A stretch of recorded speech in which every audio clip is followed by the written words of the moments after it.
I've been flying small aircraft for over a decade, mostly charter flights and occasional sightseeing trips.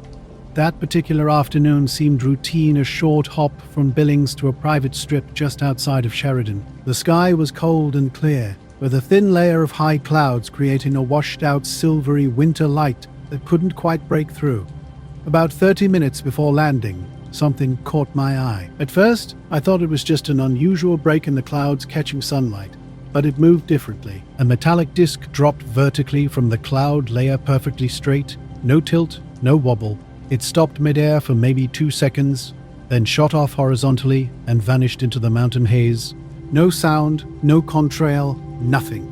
I didn't even have time to react before it disappeared. My initial thought was that I'd seen another plane from an odd angle, but there were no wings. It was too smooth, too precise. I kept checking my instruments, half expecting something to go haywire, but everything remained normal. I landed without incident and taxied toward the hangar. That's when I noticed them. 2 men standing just inside the building's shadow. Both wore black suits, white shirts, despite the barely 25-degree temperature. One was tall and thin, the other shorter and broader. Both were pale, as if they hadn't seen sunlight in months. They didn't approach immediately. They just stood there as I shut down the engine and climbed out. Then the taller one stepped forward. "Mr. Harlan," he said in a flat, almost mechanical voice. I nodded, still wondering how they knew my name. "We'd like a moment of your time," the shorter one said, holding a clipboard with several papers. "We understand you observed an aerial anomaly on your approach." I froze. I hadn't called anyone about what I'd seen. I hadn't even decided what to call it myself. "I saw something," I said. "Not sure what. That's why we're here," the taller one replied. "This is standard procedure for atmospheric interference reports in controlled airspace." He handed me a pen ready to document my experience. The clipboard was pushed toward me. On the form's dense text, only a few words stood out: atmospheric interference and no threat to flight safety. They wanted my signature at the bottom, confirming that what I'd witnessed was a known atmospheric effect. No mention of aircraft, no mention of unidentified anything. I hesitated. "Who are you with?" I asked. "Federal jurisdiction," the shorter man said, as if that explained everything. When I pressed further, he simply repeated, "Federal jurisdiction." The wind started picking up, and the hangar doors rattled behind them. I noticed something was off. The usual ground crew was nowhere to be seen. The fuel truck sat empty, with no driver around. The entire airstrip felt deserted and strange. "I'm not comfortable signing something I don't understand," I said. The taller man cut in. "You saw atmospheric interference." It wasn't a question. His tone carried a weight that suggested I should already agree. "I saw a metallic object," I said slowly. The shorter man stepped closer, so near I could see tiny flecks in his irises. Something seemed odd about them, too uniform in color, almost gray. "The object you saw was not metallic," he stated firmly. "It was atmospheric interference." I glanced toward the terminal building, hoping someone might appear, but the windows remained dark. Only then did I realize I hadn't heard a single engine or voice since landing. The taller man extended the clipboard again. "Please sign, Mr. Harland. We have other matters to attend to." Something in me just wanted to get out of there. I signed without reading the rest of the form. The shorter man immediately pulled the paper away, tucking it under his arm. They both stepped back in unison, as if the conversation was complete. No handshake, no thank you, just a slight nod from the taller one before they turned and walked into the hangar's shadowed area. I hesitated and decided to follow, but when I stepped inside, the hangar was empty. No open doors, no possible exit I could see. The sound of a plane starting up broke the silence. Suddenly, everything felt normal again. My usual ground crew appeared, asking about fuel. When I mentioned the 2 men, he looked confused, as if they had never existed. Martai was working the early shift at the cafe, one of those small-town places where everyone knows each other. It was around 8 in the morning, and I was alone on the floor, wiping down tables between the few locals who came in. The bell over the door rang, and 2 men walked in, wearing something that caught my eye immediately. They were dressed in sharp, perfectly pressed black suits, the kind you'd expect at a funeral. Black fedoras topped their heads, and no coats despite the freezing weather. Instead of heading to the counter, they walked straight to a booth behind the one I was cleaning and sat down. Neither removed his hat or looked my way. When I asked if they wanted menus, they remained silent. One gave the smallest shake of his head. I figured they were waiting for someone and left them alone, going behind the counter to top off the coffee pot. But something felt off. The night before had been strange too. Around 10, I'd stepped out on the porch with a cup of tea, something I do most nights to unwind. We live on the edge of town, so it's quiet, and on clear nights you can see every star in the sky. That night was especially crisp and clear. While leaning on the railing, I noticed a star that didn't seem right. At first I thought it might be plain, but its movement was odd. It would drift a little, stop, then jerk to the side. Not fast, but deliberate. I watched for a minute, and then it did something that made my stomach tighten. It moved in a perfect arc around another star and stopped dead, as if checking its position. I laughed, thinking I was just tired, but then it started getting brighter, like its glow was intensifying. I turned to put my mug down, and when I looked back, it was gone. Completely. Not faded, just gone. Earlier that day, when I was fueling up, someone had looked at me blankly and said no one had been around. I didn't push it. I just paid for my fuel and left. But later, when I checked my cockpit, I noticed my flight log, where I jotted down quick notes after landing, was missing. The pen was still clipped to the side, but the notepad wasn't. I never saw those men again. They weren't talking or even looking at each other, just sitting completely still, facing forward in the cafe booth. Every time I moved around, I could sense more than see that one of them would turn his head slightly, tracking my movements. Not obviously staring, but enough to make my skin crawl. A few locals drifted in and out. Some would glance toward their booth and quickly look away, as if wanting to avoid getting involved. Around 9, my friend and co-worker Chelsea arrived to take over the morning shift. She gave me a look that said, "What's going on with them?" I just shrugged. I hung around a bit longer to grab a coffee before heading out. That's when something happened that still haunts me. While pouring my coffee, the man sitting inside the booth leaned slightly toward his companion, not whispering, but listening. The other one moved his lips almost imperceptibly, speaking without sound. I could hear the cooler's hum and faint dish sounds from the back, but nothing from them. Yet I felt this strange pressure in my ears, like standing too close to a subwoofer. When I turned to put the lid on my coffee and looked back, they were both staring directly at me. No blinking, no expression, just watching. I left immediately. Outside, a black SUV was parked right in front, though I hadn't heard it arrive. The windows were tinted so darkly I couldn't see inside. Walking to my truck, I tried not to look, but as I opened my door, movement caught my eye. Both men were now standing in the cafe doorway, perfectly synchronized, staring straight at me. I started the truck and pulled out, watching in my rearview mirror as they stepped onto the sidewalk together.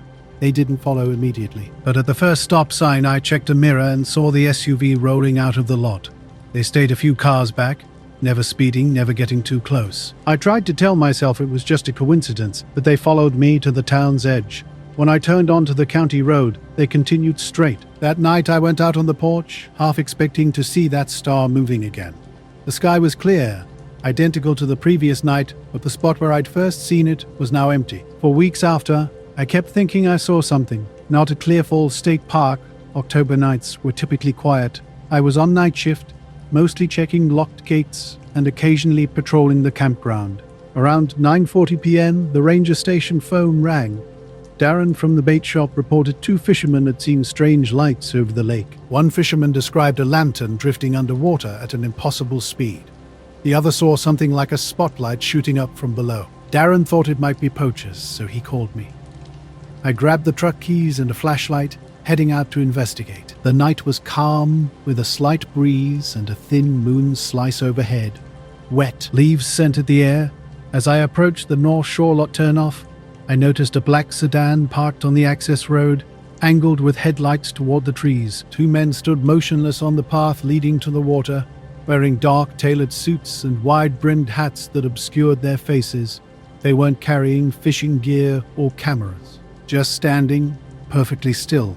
When I got out and walked toward them, my boots crunching on gravel, they turned simultaneously as if choreographed. On spoke in a flat, toneless voice telling me to return to the station. I explained I was the on-duty ranger, responding to Lake Light reports. "This location is under federal jurisdiction tonight," he stated. Their synchronized movements and emotionless demeanor felt unnatural. Something was definitely not right. Not two men approached, and something about their presence felt off. Not threatening exactly, but like walking into a room where everyone knows something you don't. One reached into his coat and showed an ID wallet, but I couldn't read it clearly. I caught a glimpse of a seal, maybe an eagle, but it vanished too quickly. "We don't usually have federal officers here without notice," I said. "Notice has been given," the first man replied. When I asked who, he just stared at me. No anger, no impatience, just a steady gaze that seemed to wait for me to stop talking. The silence grew until I could hear wind moving branches overhead. "All right, I'll call this in," I finally said. "You will not," he responded immediately in the same flat voice. "Return to the station." My stomach tightened. I glanced toward the water and saw faint light rippling about 100 yards out. No moon, no boat. It seemed to be coming from beneath the surface. When I looked back, both men were watching me intently. Not just looking, but waiting to see what I'd do next. I felt an urge to leave, not out of fear, but because I didn't want to stand there with them anymore. I sensed I wasn't supposed to witness whatever was happening. I nodded, said all right, and walked back to the truck. They didn't follow. Driving out, I saw the black sedan still parked, engine off, no lights. At the station, I sat at my desk, staring at the phone. I didn't call anyone, not my supervisor, not the sheriff's office. I just sat there. Around midnight, I decided to return to the lake, thinking they might be gone. The sedan was indeed gone, the shoreline empty, no lights on the water, no footprints on the gravel. The air felt colder, though that could have been a temperature drop.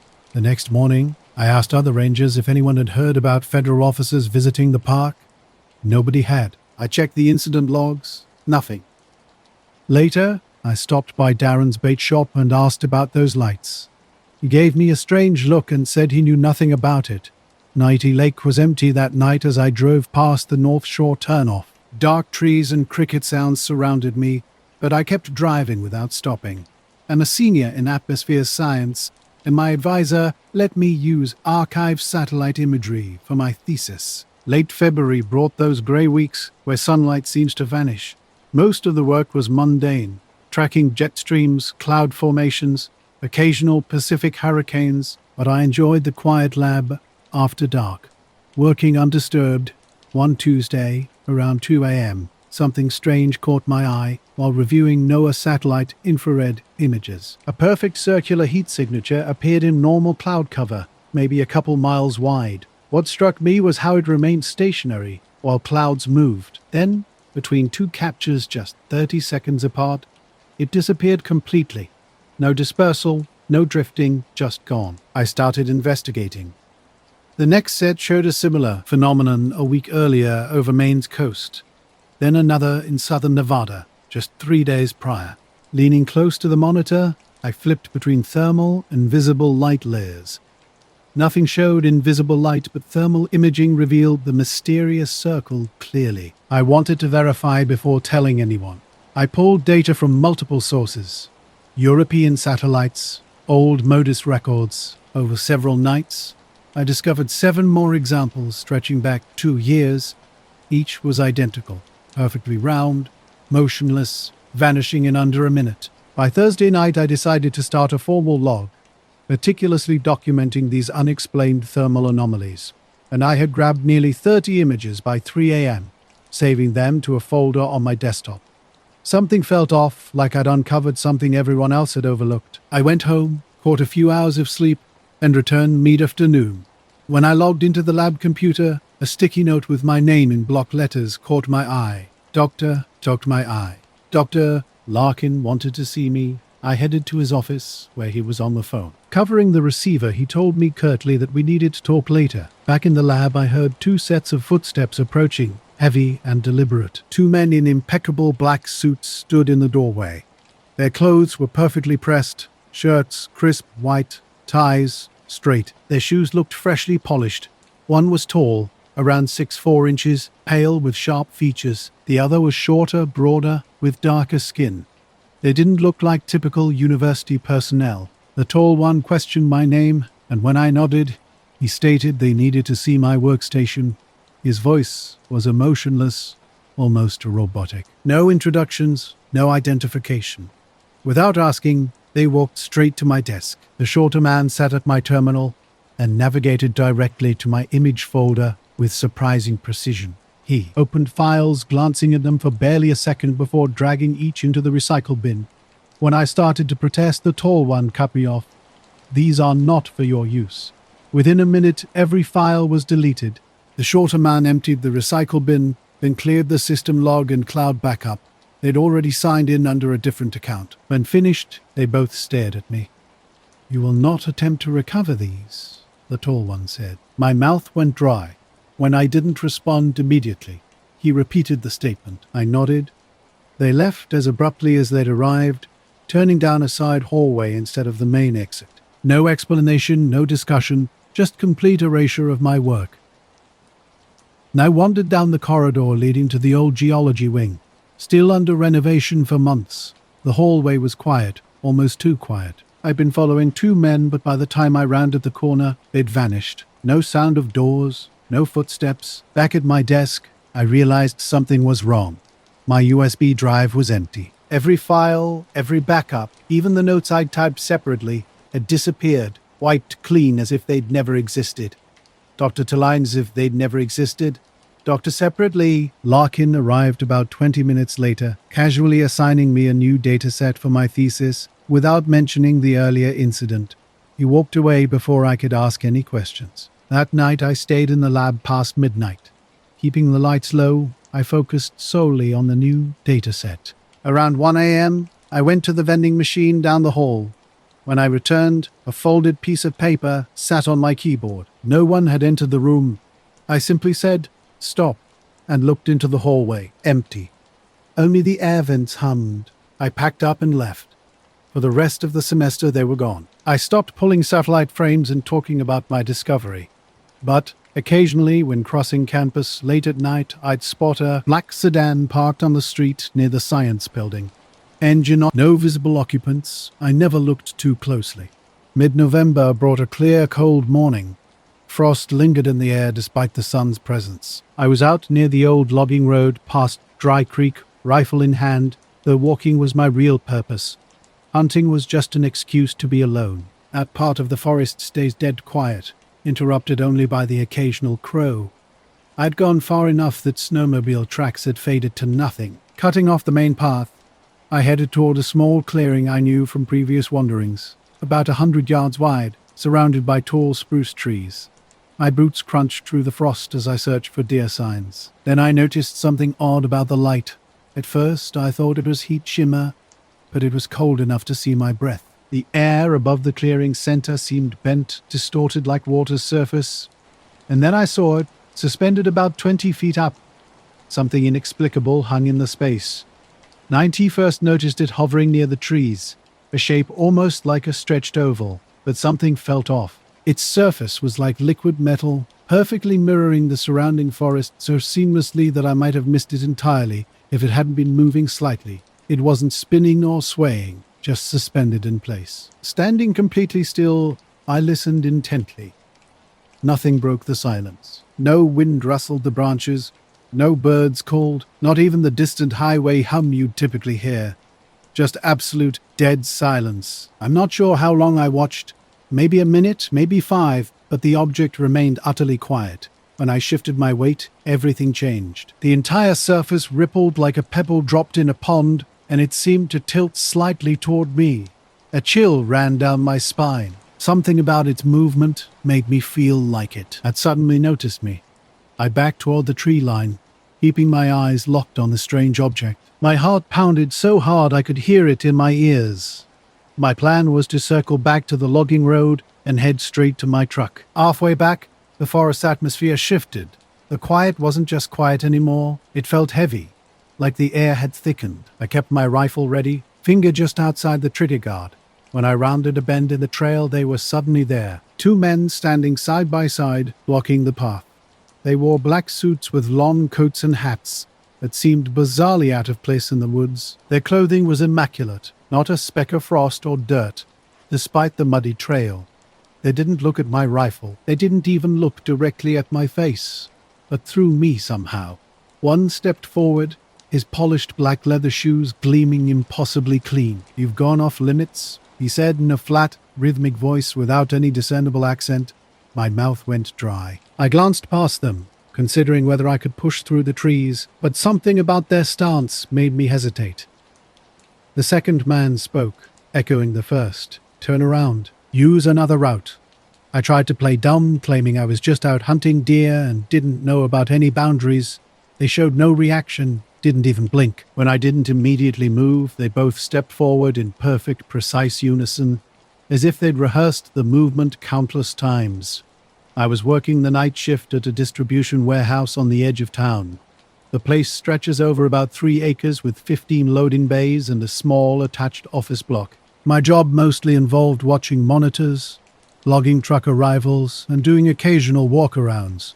Most nights were dead quiet. This particular night was clear and cold, with wind kicking up sporadically. Nothing had set off. The motion sensors. I was halfway through a cup of stale coffee when I glanced at camera 12, which covers the far corner of the southern yard. Only dim perimeter lights were visible.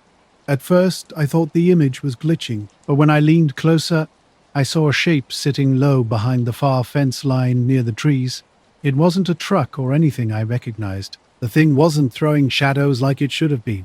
Instead, it was glowing with a soft, pulsing, whitish light. I squinted, thinking maybe it was a neighbor's weird lamp or a lens reflection.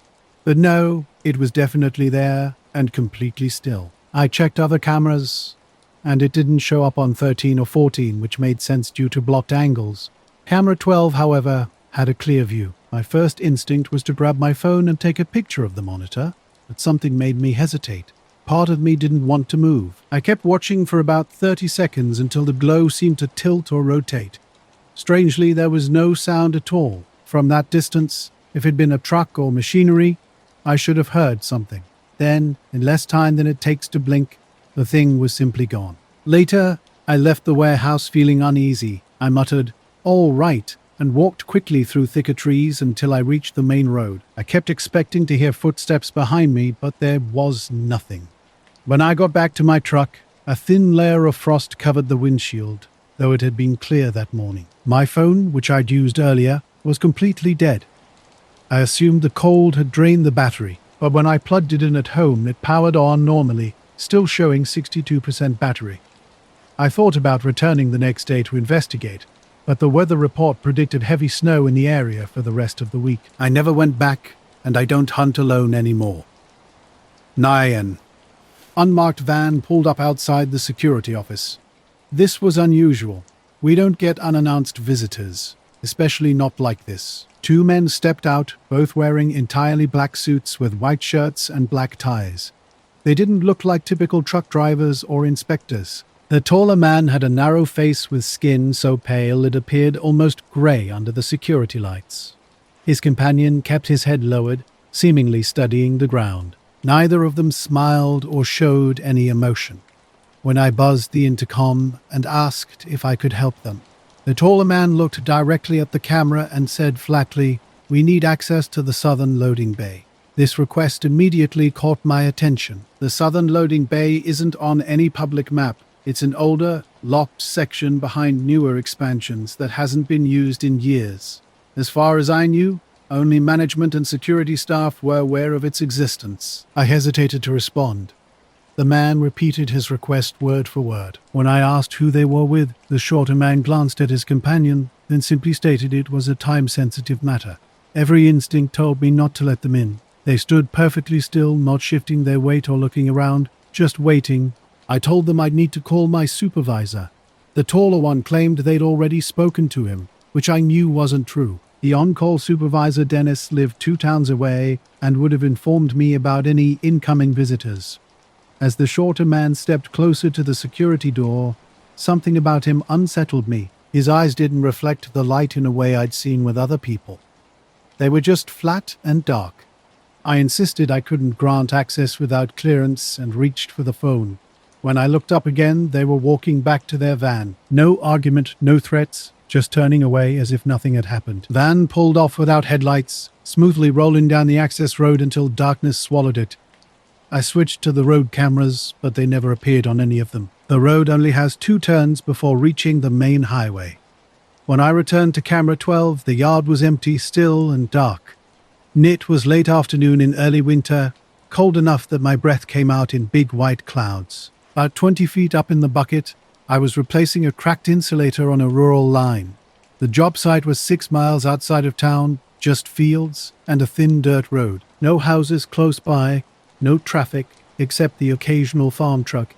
My partner Dale was back in the truck doing paperwork. I could hear him flipping through inspection logs while I worked. Everything was quiet except for the wind in the wires. But then the wind didn't sound like wind anymore. A low hum started, steady like a refrigerator running in the next room. Except there was nothing out here that could make that noise. I turned and saw it hovering over the fields to the east. Not high up, maybe a couple 100 feet. It just hung there perfectly still, oval-shaped, dark against the pale sky with a shimmer around it like the air over asphalt in summer. I couldn't make out details, but I knew it wasn't a plane or helicopter. No blades, no wings, no engine sounds. Just that hum vibrating the air. When I reached for the radio on my harness, the second my thumb pressed the button, the hum cut off, dead silence. The thing tilted slightly and started moving slow at first. Then it shot straight up until it disappeared into the cloud cover. I must have been staring at that empty patch of sky for a good 10 seconds when I heard tires crunching on gravel. A black SUV rolled to a stop right beneath my lift.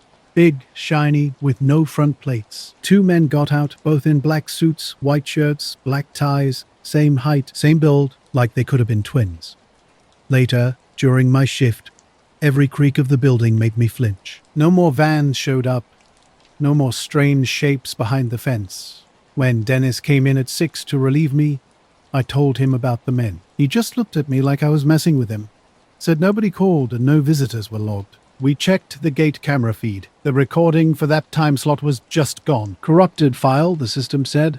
Every other camera was fine except for that one was black for about 4 minutes right after I first saw the glow. I stayed quiet after that, didn't mention the details to anyone else. But sometimes when I'm out in the lot at night, I catch myself glancing toward that far corner, half expecting to see that pale light again, pulsing in the dark.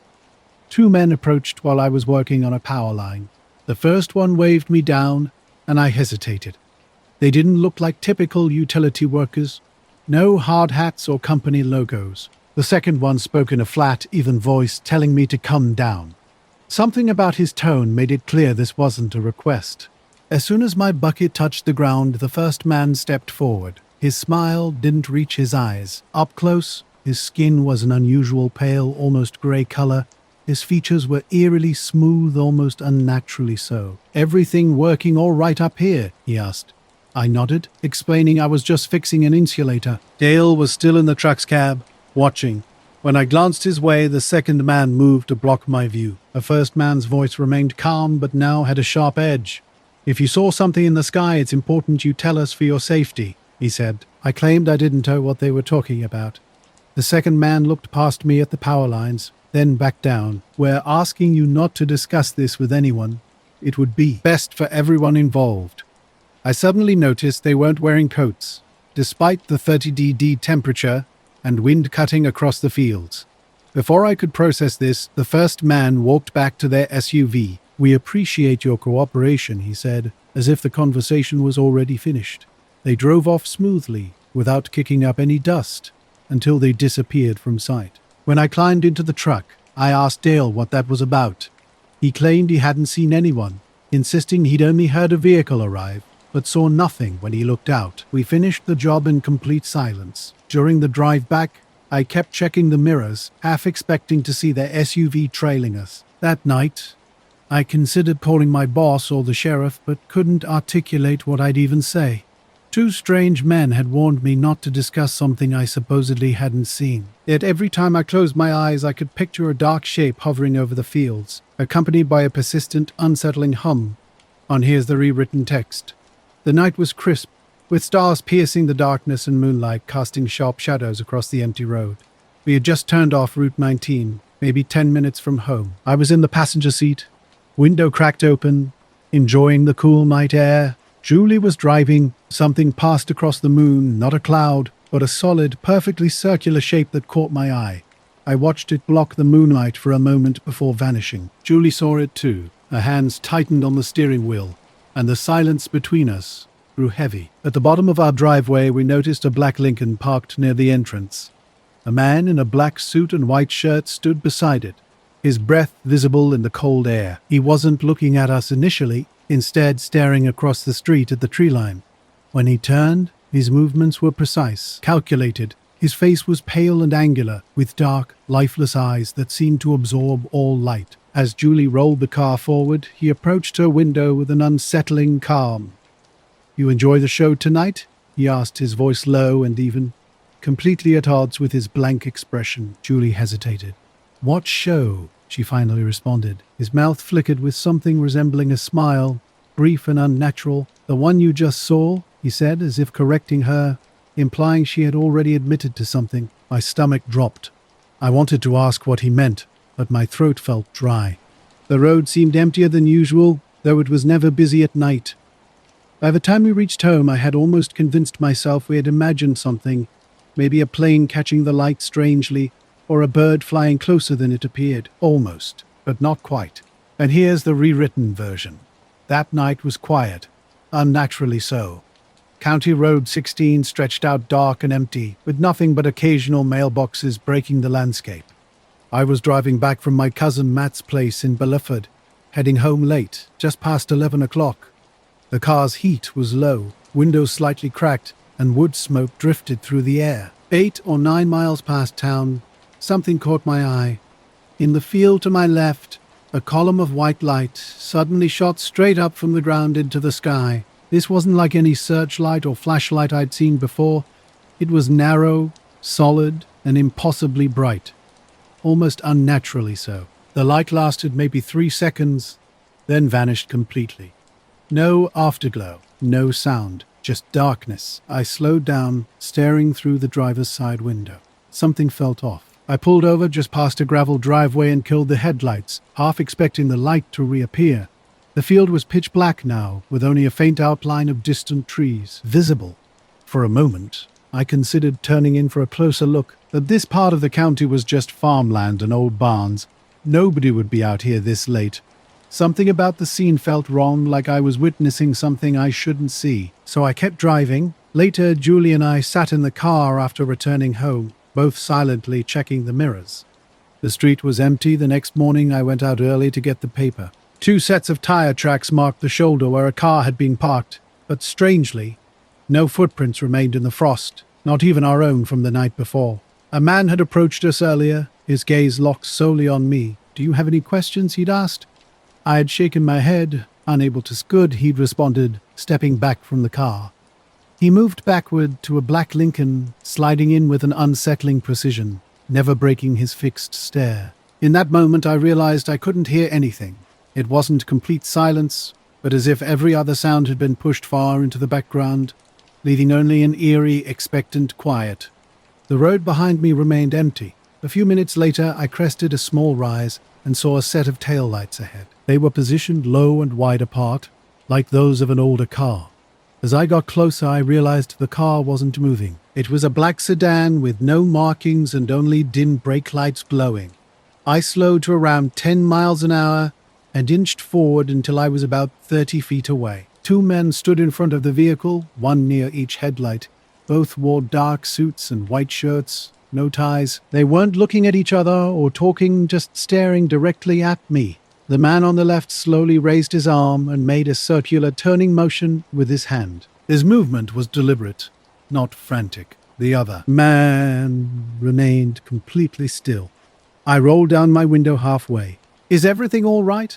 I called out, my voice unnaturally loud in the cold air. No response came. The man with the raised arm continued his repetitive gesture.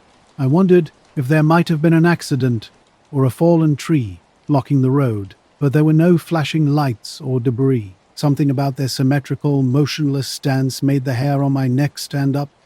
This didn't feel like a normal traffic stop, it felt staged. After a few seconds of sitting with my hand on the gear shift, I put the car in reverse. I slowly backed up until I could turn onto a side road I'd passed about 100 feet back. In my mirror, I saw them still standing in the exact same positions, unmoving. The side road wound through farmland and eventually reconnected with County Road 16 about 4 miles further on. When I returned to the main road, I drove toward where they had been. Nothing remained. No car, no people, just empty pavement under my headlights. I drove faster now, not slowing until I reached the county line and saw another car heading in the opposite direction. My hands were stiff on the steering wheel. At home, I sat in the driveway for a long time with the engine running, unsure if I should report what happened and to whom. What would I even say? That I saw a light in a field and then 2 silent men in suits blocked the road. The next day, I drove the same stretch in daylight. The field where I'd seen the light was just bare dirt and weeds. No tracks, no equipment, no sign anything had occurred. There was something off about that night. I was hiking later than intended, with the sun already low behind the hills and the air heavy with that stillness that comes just before darkness. The fire road looped around the ridge and back down into town, and every step of my boots on gravel seemed amplified in the quiet. Halfway down the trail, I stopped to drink some water and caught a quick, strange glimpse across the valley. Through the trees, a silver flash, almost metallic, appeared between branches for just a split second. It wasn't sunlight, since the sun was already below the ridge. Something reflective had moved and then vanished. I stared for a minute, waiting for it to reappear, but nothing happened. About 10 minutes later, I noticed something unusual behind me. Low rolling tires on gravel. A black SUV was creeping along the trail, which was odd because this fire road was usually gated off to vehicles except for Ranger trucks. This wasn't a Ranger truck. It was a big, spotless SUV with windows tinted so dark I couldn't see inside. I slowed down, thinking they might pass, but they stayed about 40 or 50 feet behind me, matching my pace. When I stepped aside and waved them forward, they slowed even more, but didn't pass. With no phone service, I had no way to call for help. Then the driver's side window rolled down halfway. 2 men sat inside, both wearing black suits, white shirts and black ties, a bizarre outfit for a dusty fire road at dusk. The passenger remained completely still, while the driver, a pale guy with short, dark hair, watched me. Earlier that night I'd noticed something else strange. A black sedan had been parked at the far end of the street. Older model, no front plate, windows too tinted to see inside. When I came back out 10 minutes later, it was gone. There were no skid marks or tire tracks, as if the car had never been there at all. He called just past midnight during my usual late-night talk show about local mysteries and weird news. The station was quiet, with only the hum of equipment and air conditioner breaking the silence.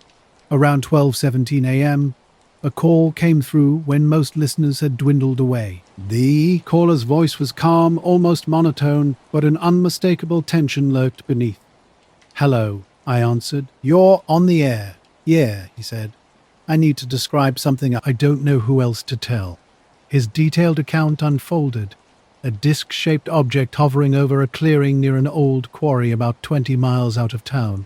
He described the lights first, soft white circles rotating slowly, unlike the blinking of aircraft. Earlier that day, something strange had happened on the ridge.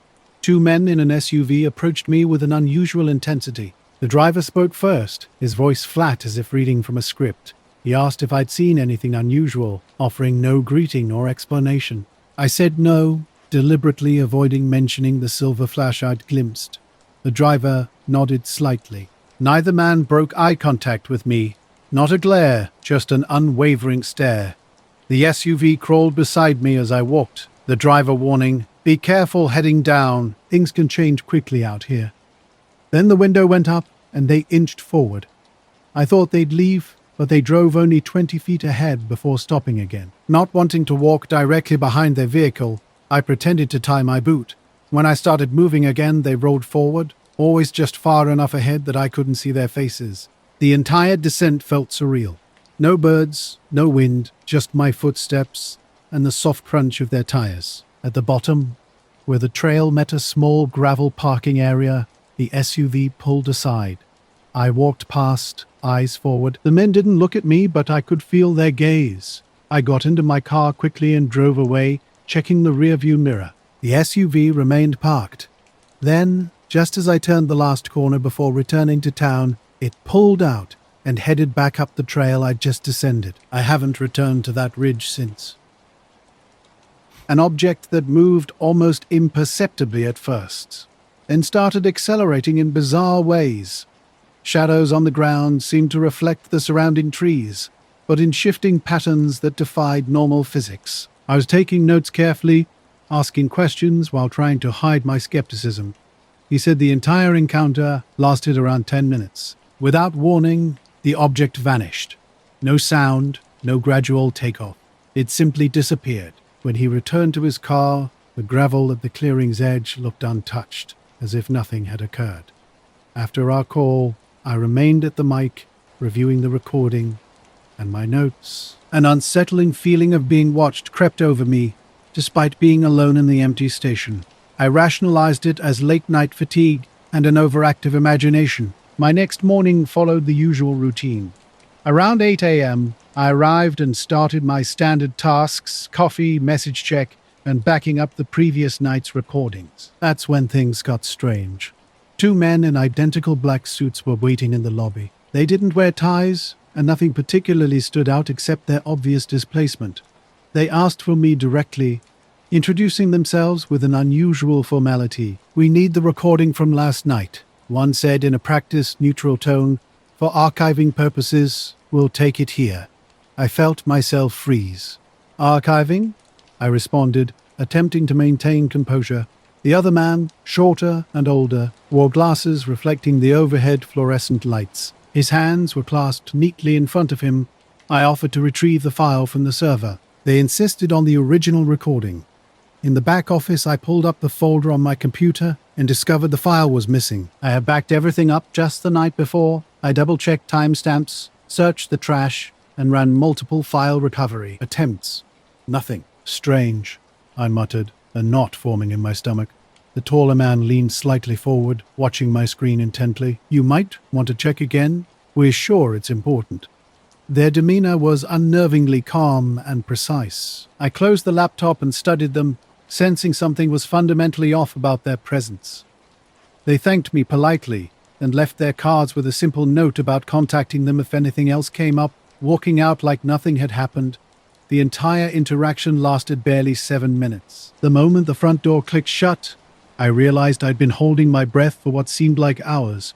My mind raced with possible explanations. Was it a server hack? Had I misfiled the recording? I even checked with the overnight engineer, who swore he hadn't touched anything. That evening I returned to my apartment and plugged in the backup drive, hoping to at least listen to a rough cut. Something felt different. The place seemed colder, and I found myself constantly glancing toward the window, half expecting to see someone in a black suit watching me. Nothing was there, of course. As I scrolled through the files, everything looked normal. Phone interviews, music clips, outtakes. But the recording was gone. No audio, no empty file, absolutely no indication of... Still nothing.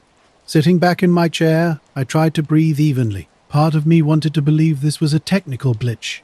But another part knew those men weren't typical corporate auditors or local officials. Their interest in a single audio file seemed far too intense. Over the next few days, I struggled to maintain normalcy. Every laptop opening, every door knock, every tire hiss brought back that feeling of unease. When friends called, I gave vague answers about technical issues. Strange things started happening. Neighbors mentioned a black sedan parked across the street that would mysteriously vanish when I looked. Lights flickered when I was alone in the kitchen. My phone would ring with no caller ID, and answering only revealed static. I tried to focus on work, scheduling interviews and preparing music segments. But the memory of those 2 men in black, with their calm and deliberate presence, kept intruding.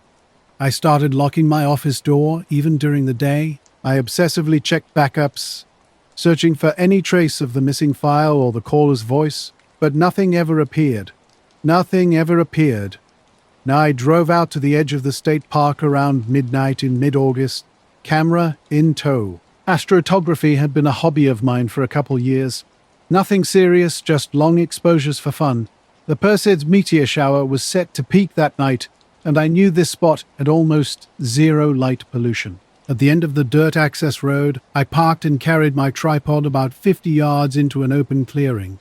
Crickets hummed steadily, and the sky was crystal clear. My intervalometer was running, capturing 30-second exposures one after another.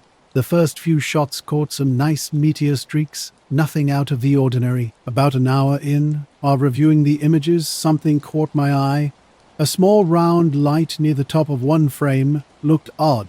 At first, I dismissed it as lens flare, but when I checked the next frame, taken just 30 seconds later, the light had moved. Not streaked or blurred like a meteor would, but shifted position slightly, as if it were a plane or star.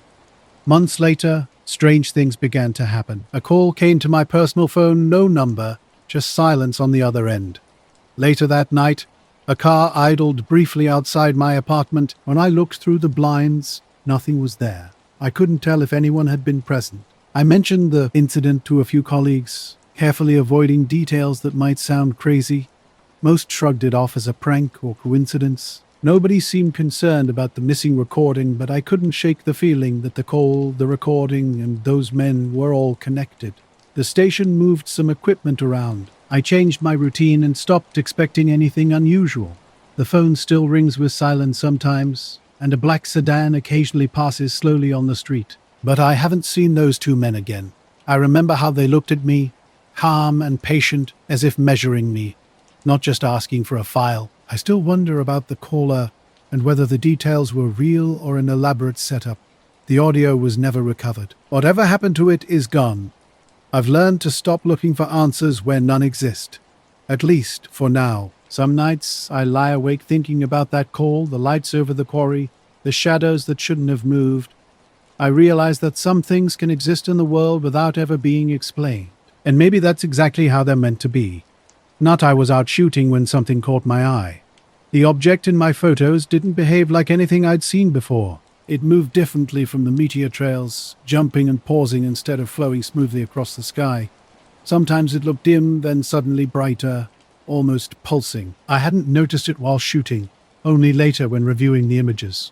I let the camera keep running for another hour, but the light eventually faded from the frames. Back home, I loaded the photos into Lightroom and zoomed in.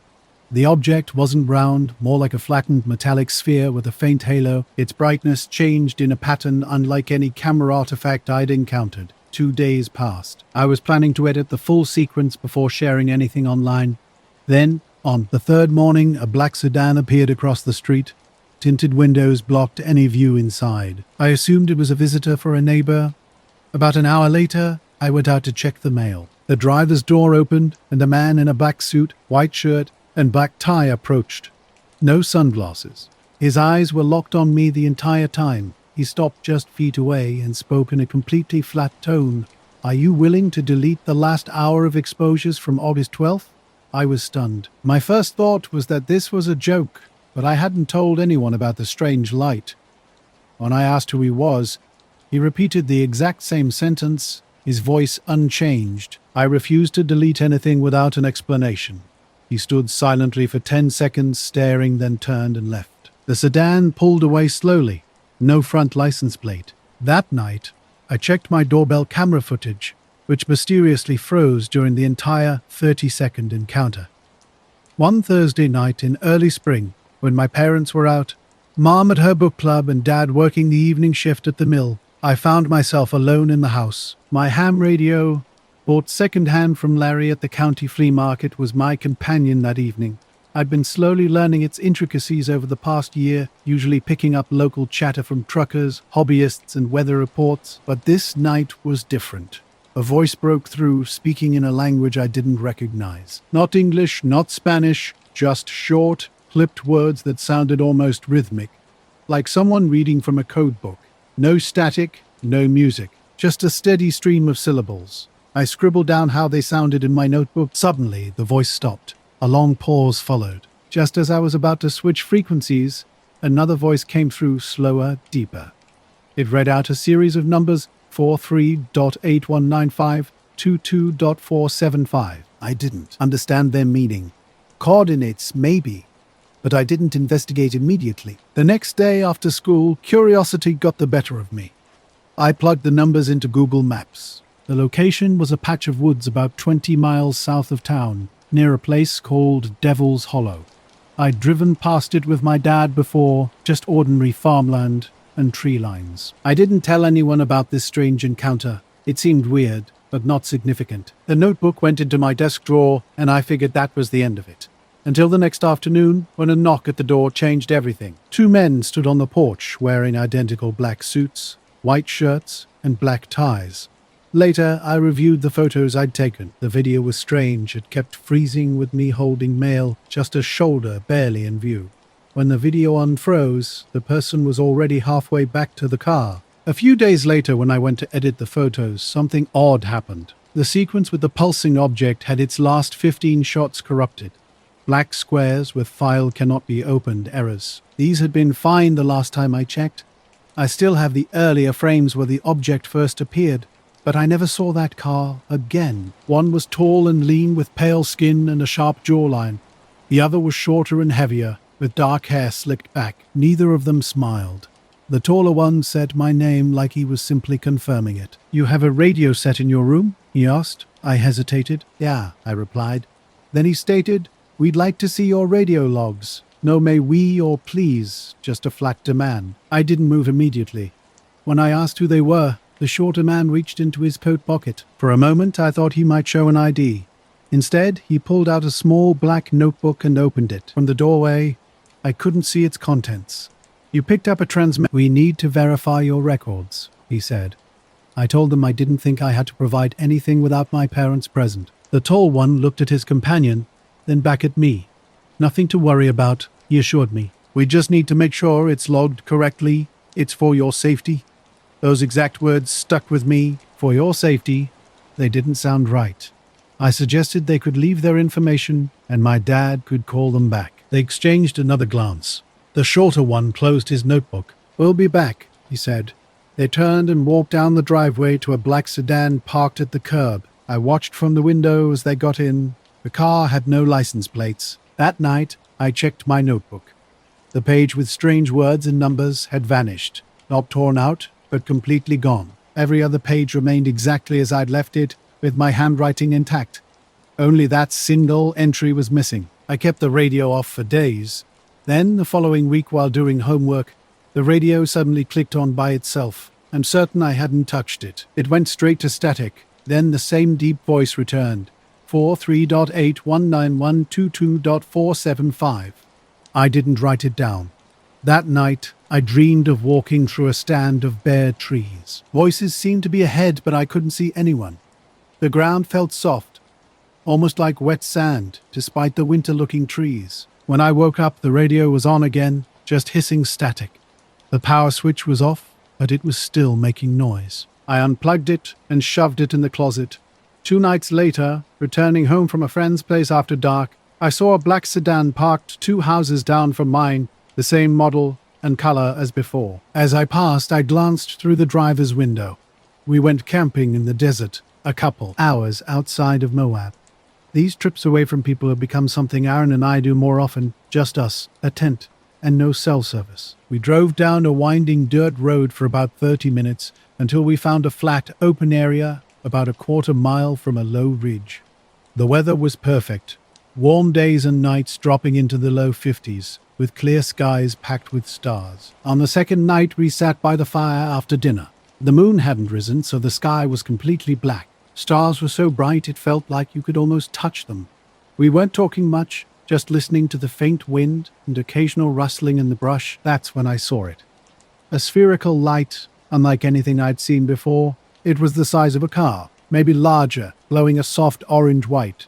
The object hovered low, about 30 feet above the ground, moving with an unusual smooth deliberateness. It wasn't bouncing like a drone or flying in a straight line like a plane. Instead, it weaved slowly, as if searching for something. We watched for a full minute before Aaron asked if I was seeing it too. I confirmed, and we both stared silently. No sound came from it, no hum, no engine noise. Suddenly, it shifted position, zipping 20 or 30 feet to the side in an instant. My brain couldn't even process the motion. It hovered again, then shot straight up, until it disappeared against the starry backdrop. We didn't speak for a while after it vanished. That night I slept fitfully, repeatedly waking up thinking I saw faint glows outside the tent. The next morning, we packed up and started driving back toward the highway. The dirt road was narrow, barely wide enough for 2 vehicles to pass. When I spotted a black sedan parked across the road ahead, I slowed to a crawl. The car was unnaturally clean, as if freshly washed. Strange given how dusty the road was. Two men stood beside the vehicle, both wearing identical black suits, white shirts, and black ties.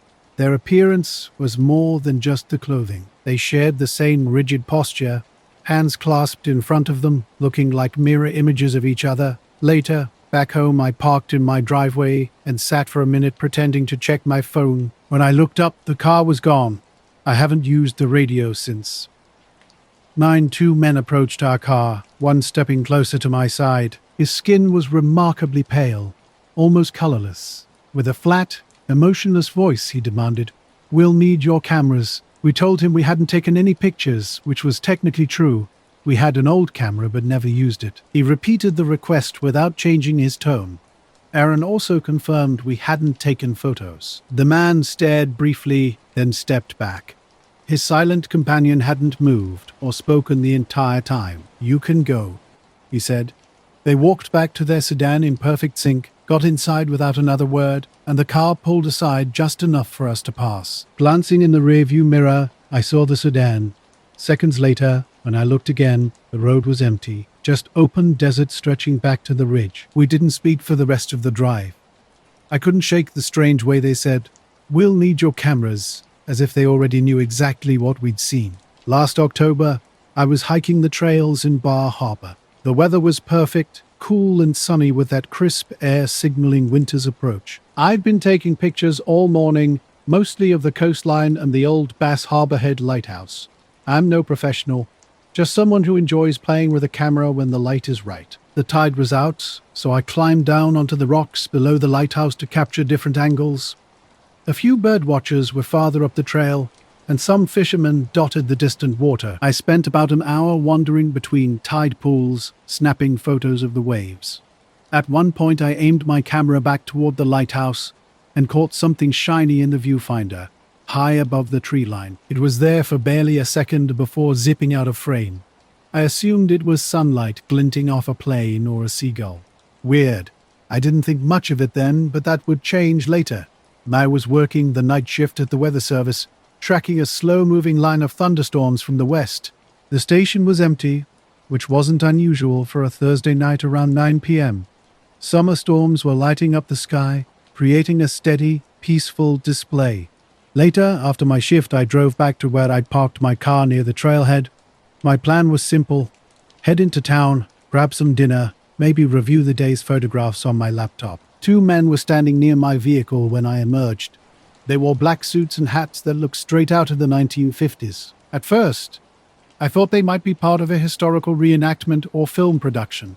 As I approached, they turned toward me in perfect synchronization. "Where did you have your negatives developed?" one asked calmly. The question threw me. I explained I was using a digital camera, not film.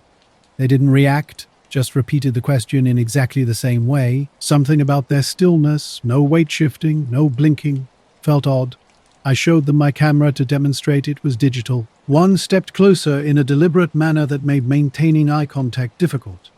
He examined the camera briefly and asked if I'd reviewed the exposures. "Not yet," I replied. They nodded simultaneously, then told me to drive carefully and walk down the gravel drive toward the main road. When I turned back, after putting my gear away, they had vanished. No vehicle, no sound, nothing. Back at my rental, I loaded the pictures onto my laptop. That's when I noticed something strange in one of my lighthouse shots. Between the tower and the tree line, a perfectly round metallic object gleamed. It was too sharp to be a bird and didn't resemble a drone. The light caught it in a way that made it almost luminous. The next morning, when I tried to show a friend, the file wouldn't open. All other photos from that day were intact, but this specific image was completely corrupted. Note, I was tracking the storm on the live radar sweep, glancing between the monitor and the satellite imagery. At first, everything appeared normal, but then something caught my attention, a radar return that didn't match the surrounding data. The object was small, roughly the size of a compact car. Its movement was bizarre. It zipped through the storm's leading edge, then slowed dramatically, almost stopping for about 3 seconds before darting off in a sharp northern direction. The speed changes were unlike anything I'd seen before. Initially, I thought it, but the flight characteristics didn't align. This thing moved at over 200 knots at one point, then nearly halted before accelerating again. What struck me most was the complete absence of a transponder signal. Every aircraft I'd ever tracked had some form of identification.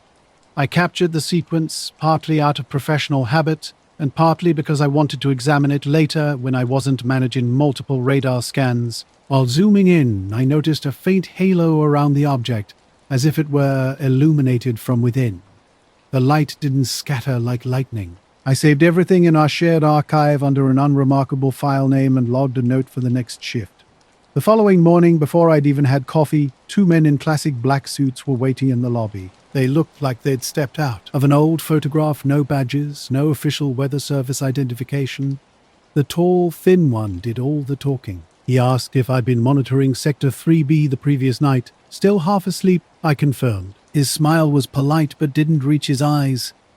"The data you will need access to your workstation," he said. Following protocol, I asked about their affiliation. He simply repeated, "The data has been reclassified." The shorter man never made direct eye contact, instead constantly surveying the room. Stunned, I logged in and stepped back while the tall man navigated directly to my saved folder. He didn't search. He went straight to the files, deleted them, and emptied the recycle bin. Then he did the same to the backup drive. Only after they left without a word did I realize they'd accessed my system without requesting a password. They just knew it. Curious, I checked with my supervisor, who had no knowledge of the incident. I pulled files from the server, expecting to find the radar logs, but something was wrong. Our system usually keeps 3 redundant backups in separate locations, making complete deletion nearly impossible. Yet all 3 versions of the files were gone, not corrupted or hidden, but completely erased as if they never existed. Later that afternoon, I returned to the radar station and checked the log I'd left. My note about the anomaly had vanished, while the rest of the log remained untouched. No edits, no signs anyone had accessed it. Driving home that night, the rain was heavier than forecasted. A black sedan, without front plates, sat parked down the street, its windows too dark to see inside. I watched from my truck for a minute, but the car never moved. By morning, it had disappeared. A week later, I was called in for another overnight shift. I tried convincing myself it was all in my head, maybe. I'd misread the radar or was simply overtired. Halfway through the night, I caught another blip. Same size, same strange movement, same unusual pauses. Before I could save it, the signal simply blinked out, not fading but vanishing mid-scan. 10 minutes later, the desk phone rang. When I answered, silence greeted me. A faint electrical hum buzzed in the background. Then a flat voice spoke. "You won't find it again." The line went dead. I launched the drone from the grassy berm behind the old airfield as sunset approached. It was a half-abandoned space. Part park, part forgotten runway. Tall grass, sagging chain link, and a couple of maintenance hangars that reeked of oil and dust. This was my spot for open skies, away from noise complaints. The evening's thermal conditions were perfect, and the light was crisp. I was attempting to capture a time-lapse of the control tower during the last sunlight. Something felt off immediately. The birds were missing, no swallows skimming the grass at dusk. The air was unnaturally quiet, as if someone had muted the landscape. No insects buzzed. I shrugged it off and sent the drone up, watching the live feed on my tablet. I trusted the machine's movements. Just after golden hour, something crossed the northern horizon. At first, it looked like a lens flare, bright and round, but then it moved. I haven't told anyone else about any of this since. No, the drone zipped across the frame, low over the hangars, then vanished into the gathering cloud bank. In an instant, it stopped right at the cloud base. Through the tablet, no sound reached me. No echo emerged from the field. Suddenly, as if reality's fast-forward button had been pressed, the object disappeared inside the clouds, too quick for any human eye to track. Reflexively, I recorded everything. It's what I always do. The little footage I capture serves as proof when something unusual occurs. On playback, the object appeared as a hard-edged disk, not a blurred smear. It entered the cloud bank, and the pixels bloomed around it like heat haze before vanishing completely. The timestamp revealed a clean 1-second gap where the object should have been, with the cloud moving identically before and after. I replayed the segment until my neck cramped from concentration. Later, after landing, I examined the SD card under a pocket lamp on the bench. The laptop footage looked normal, except for that single second. I uploaded a copy to my external drive and tucked the original card into my pocket, telling myself I'd post it and consult storm-chasing friends later. Mostly, I wanted confirmation that I wasn't imagining things. Sleep didn't come easily that night. The blank white space where the object entered the cloud kept replaying in my mind. The next morning proceeded normally. Late afternoon, something caught my attention. A sedan idling suspiciously at the street's end when I pulled into my driveway. No plates, windows too dark to penetrate. It sat longer than seemed natural before rolling away. The kind of occurrence I typically dismiss. You don't have to treat every stranger as a potential threat, but the car lingered in my thoughts. That evening, an unknown number called, going silent when I answered. 2 days later, just after lunch, an unexpected knock came at the door. Through the peephole, 2 men stood, wearing black suits, shoes polished to a shine that suggested they expected to be challenged in a lobby. They didn't look menacing, just practiced in revealing nothing. Curiosity overcame caution, and I let them enter. They introduced themselves softly, almost as if offering me a choice. One held out a blank card. I declined, stating I didn't need it. The taller man smiled subtly and asked plainly, "Where is the SD card from your flight?" Now, last night, 2 men showed up at my place with an unusual request. They were intensely focused, not casual or friendly. When they asked for a specific memory card, their approach felt deliberate and precise. I initially resisted, offering to make digital copies instead. But they were adamant about having the original. They spoke about chain of custody, using terms that sounded like they came straight from a crime drama. Their body language was controlled. One man kept his hands folded, careful not to disturb anything around him. The taller one repeatedly emphasized needing the physical card. Digital files could be altered, he explained, so only the original would do. His gaze was direct and left no room for argument. I felt uneasy, but complied. Handing over the card, they processed the card with a clinical efficiency. One examined the label, slipped it into a padded envelope, and maintained a professional demeanor throughout. Before leaving, he warned me not to post anything until they contacted me again. When I asked about their affiliation, FAA, police, university, they remained deliberately vague. Investigation was all they said. Their departure was as mysterious as their arrival. No car sounds, no footsteps, just sudden silence. Afterward, I called my friend Mara, who works at a local paper. She seemed unsurprised by the encounter, suggesting these weren't typical investigators. The way they conducted themselves raised more questions than answers. The entire interaction left me unsettled, wondering what exactly was happening and why they wanted that specific memory card so urgently. The local news barely mentioned an odd occurrence near the airfield. A brief segment reported pilots spotting an unusual drone, with no mention of discs or missing frames. I spoke with an airfield ops source who claimed the issue was resolved. After watching the station footage twice, a lump formed in my throat. The exact stretch of fence where I'd taken off looked empty and ordinary. A week passed with no official communication, no call, no email, no badge arriving in the mail. I repeatedly checked the envelope, noticing its flap had been sealed, opened, and resealed before the card vanished. That night, another car appeared on my street. Different make, but the same quiet waiting. I sat at my kitchen table until 2 a.m., tablet nearby, but flew nothing. The drone sat silently in its bag on the shelf, battery cool. Plugging the external drive into my laptop, I scrolled through footage folders searching for the copy I'd made right after the flight. The backup file existed, but something was off. When I opened it, the timeline jumped unexpectedly. Where an object had entered the cloud, a black frame appeared. 1 frame later, the cloud had subtly shifted position. The encoding showed no errors or corruption, just a clean, deliberate-looking cut. I considered various actions, going to the station, posting the clip online, pondering how small and explainable my life usually felt. Instead, I closed the laptop and checked the window. The car was gone. 2 weeks later, a man in a plain suit left an anonymous envelope on my porch.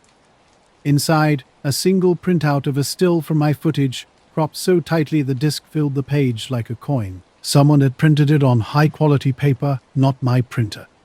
The back simply read, "Please exercise discretion. I taped the print inside my storage cabinet among propellers and spare batteries. Uncertainty consumed me. I didn't know what they were or what consequences might follow. The birds haven't returned to the airfield quite the same way, and dusk feels different when I stand on the berm, looking at the clouds. I still fly, but now I always set the recorder to save on 2 cards and 1 drive, keeping a separate physical copy just in case. The abandoned airfield stretched out, reclaimed by nature. Weeds had overtaken the taxiways, and the tower leaned half-collapsed as river gusts rolled lazily across the tarmac. For years I'd been coming here with my camera, drawn to the way light interacts with rust and concrete. That morning, the sky hung low and clean grey, with an air that tasted like river. The weather created a perfect backdrop for capturing the vibrant colours of old metal. I made my way toward the distant lot where maintenance hangars stood in a neat line, easily crawling under a gate marked with faded orange tape and an ancient "No Trespassing" sign. The runway, once a smooth ribbon, now bore deep cracks with grass pushing through its seams. No traffic, no construction crews. Nothing suggested anyone would be here except me and the occasional raccoon. About halfway down the 3rd taxiway, something caught my eye. An aircraft sat just beyond the hangars, looking as if someone had quietly parked it and left the lights on. From my vantage point, it wasn't particularly remarkable. Matte dark paint covered its smooth skin, with no visible registration numbers or markings. Its silhouette suggested a flight wing, but something felt off. The wings were narrower, swept in a configuration I couldn't match to any known model. Most striking was the absolute silence. No engine ticks, no venting hisses, nothing. If it had recently landed, you'd expect some activity, avionic fans spinning or tow vehicles moving, but the lot remained completely still. My first impulse was to raise my camera. I often explore abandoned places that few visit, and this airfield had provided excellent shots over the years. Stepping off the taxiway onto the grass, I crept closer, adjusting my viewfinder to frame the fuselage between 2 broken light towers. A flock of starlings suddenly erupted from the weeds beneath my feet, shooting upward in a startling burst. Their flight seemed to pause for a moment, a beat that felt slightly off. Then, abruptly, all bird noise ceased. Not faded or gradually removed, but instantly silenced, as if someone had hit mute on the wildlife. Where the aircraft sat, there should have been some mechanical whisper or cooling fan sound. Instead, nothing. Even my camera's autofocus seemed louder than whatever kept the plane in place. The silence felt intentional, as if the air itself was following some unspoken rule. The concrete beneath the area looked darker, with a faint trace of something spilled and white, not completely cleaned. A subtle ring of dust suggested the kind of mark left when a weight sits undisturbed. The scene implied the plane had been here for more than just a few minutes. I took some photos and scrolled through the thumbnails. The body looked almost too perfect on the LCD screen, like a clean matte skin. As I moved around to capture a profile shot, I suddenly felt I wasn't alone. 2 men emerged from behind hangar C, identical in every detail. Black suits, narrow ties, short-cropped hair, shoes polished to an unnatural shine. They appeared just 10 paces away, having made no sound at all. One tilted his head toward the sky, while the other studied the aircraft with practiced, deliberate movements. "You're not supposed to be here," the taller one said, which was essentially a polite way of saying trespass. I quickly assessed whether they were landowners, police, or private security. No badges or identification were visible, just their impeccable suits and measured speech. Their tone wasn't threatening, but neither was it friendly. "I know," I responded, "just shooting photos. I come here often." The shorter man's single glance swept over my camera strap. "You saw it land," he stated. "Not asked," I replied ambiguously. "Maybe, or it's been here longer than I realized." "This area is under quarantine," they informed me. The claim seemed absurd. No hazardous material signs, no specialized trucks. Quarantine suggested contamination or danger, yet nothing here indicated such a risk. The taller man folded his hands and smiled with the practiced patience of someone explaining an unreasonable request. "For everyone's safety, you'll leave the site. We'll need your cooperation." Curiously, they didn't demand my photographs or ask to review the images. Something felt deliberately omitted, as if a decision had already been made about my presence. and I pulled out my phone as I walked, boots crunching on broken glass. People had asked to see the files or request them officially, and I'd seen this script before, in places where agencies prefer to avoid paperwork. When the screen lit up, the reception bars vanished, replaced by a small dash instead of the usual 4G icon. The camera's battery meter flickered momentarily on the LCD, as if touched by an external force. The shorter man repeated, "Out," and I told them I didn't want trouble. I kept my eyes fixed on the aircraft, careful not to run or reach for another shot.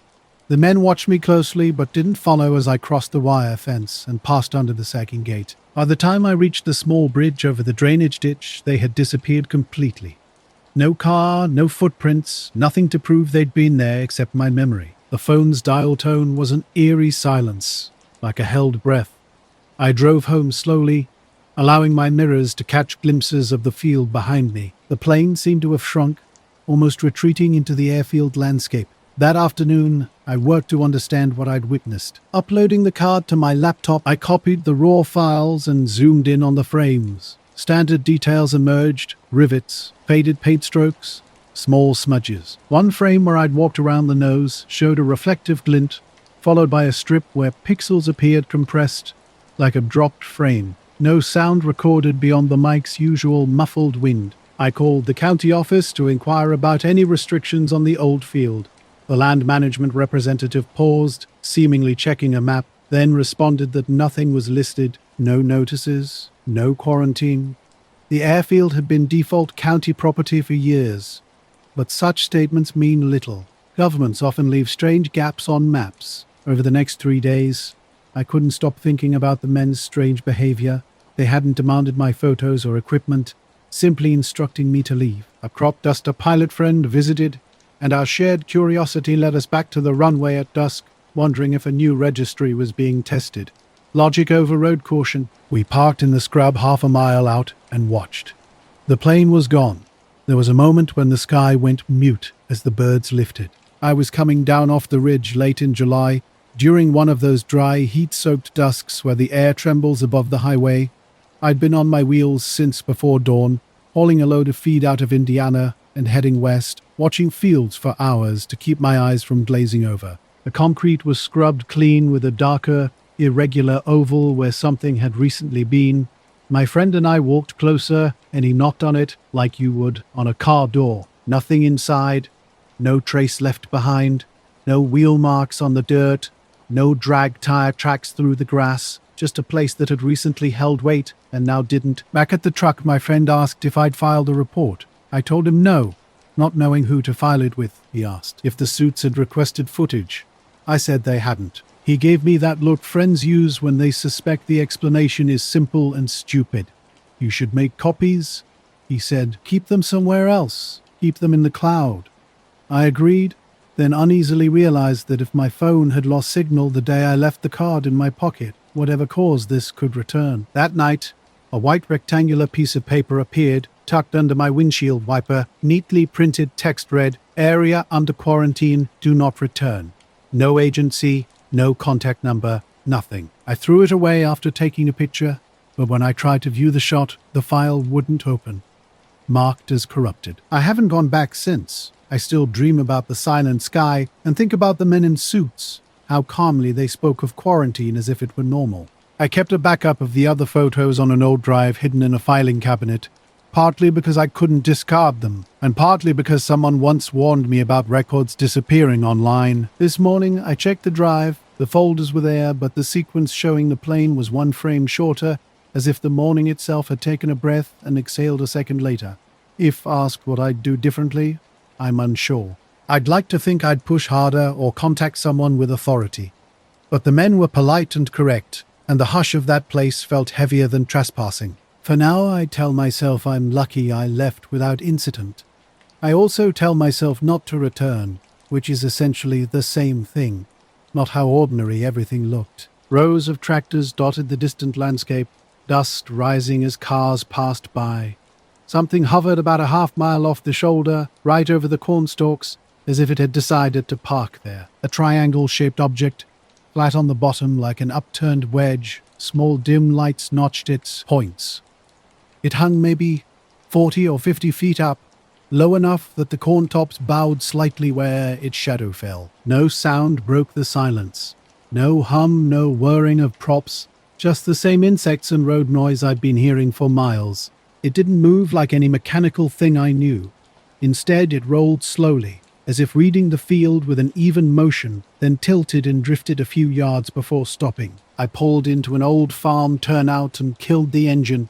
I didn't trust the cab would let me hear everything. The truck settled, the radio died down. The air felt thick and close, like the world had been squeezed flat. A flock of starlings had been scattered across the field moments before. Now they were gone. I scanned the tree line, expecting a crop duster or something sensible. Nothing. Just that triangular silhouette against bruised clouds. I grabbed my phone and hit record.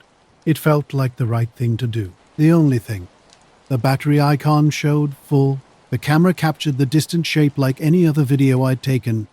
Then the screen fuzzed. This wasn't typical cell tower pixelation. It was more like the image and reality stopped matching.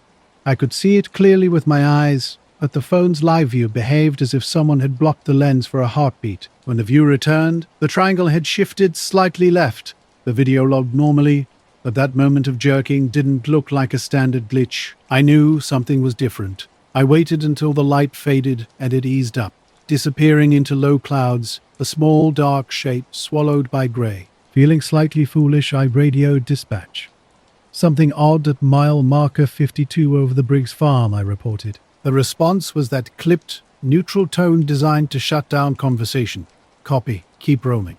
I sat in the cab as stars blurred overhead. Two thoughts consumed me. Drive away from whatever this was, and find someone who would listen. Highway stretched out empty and the cab stayed cool.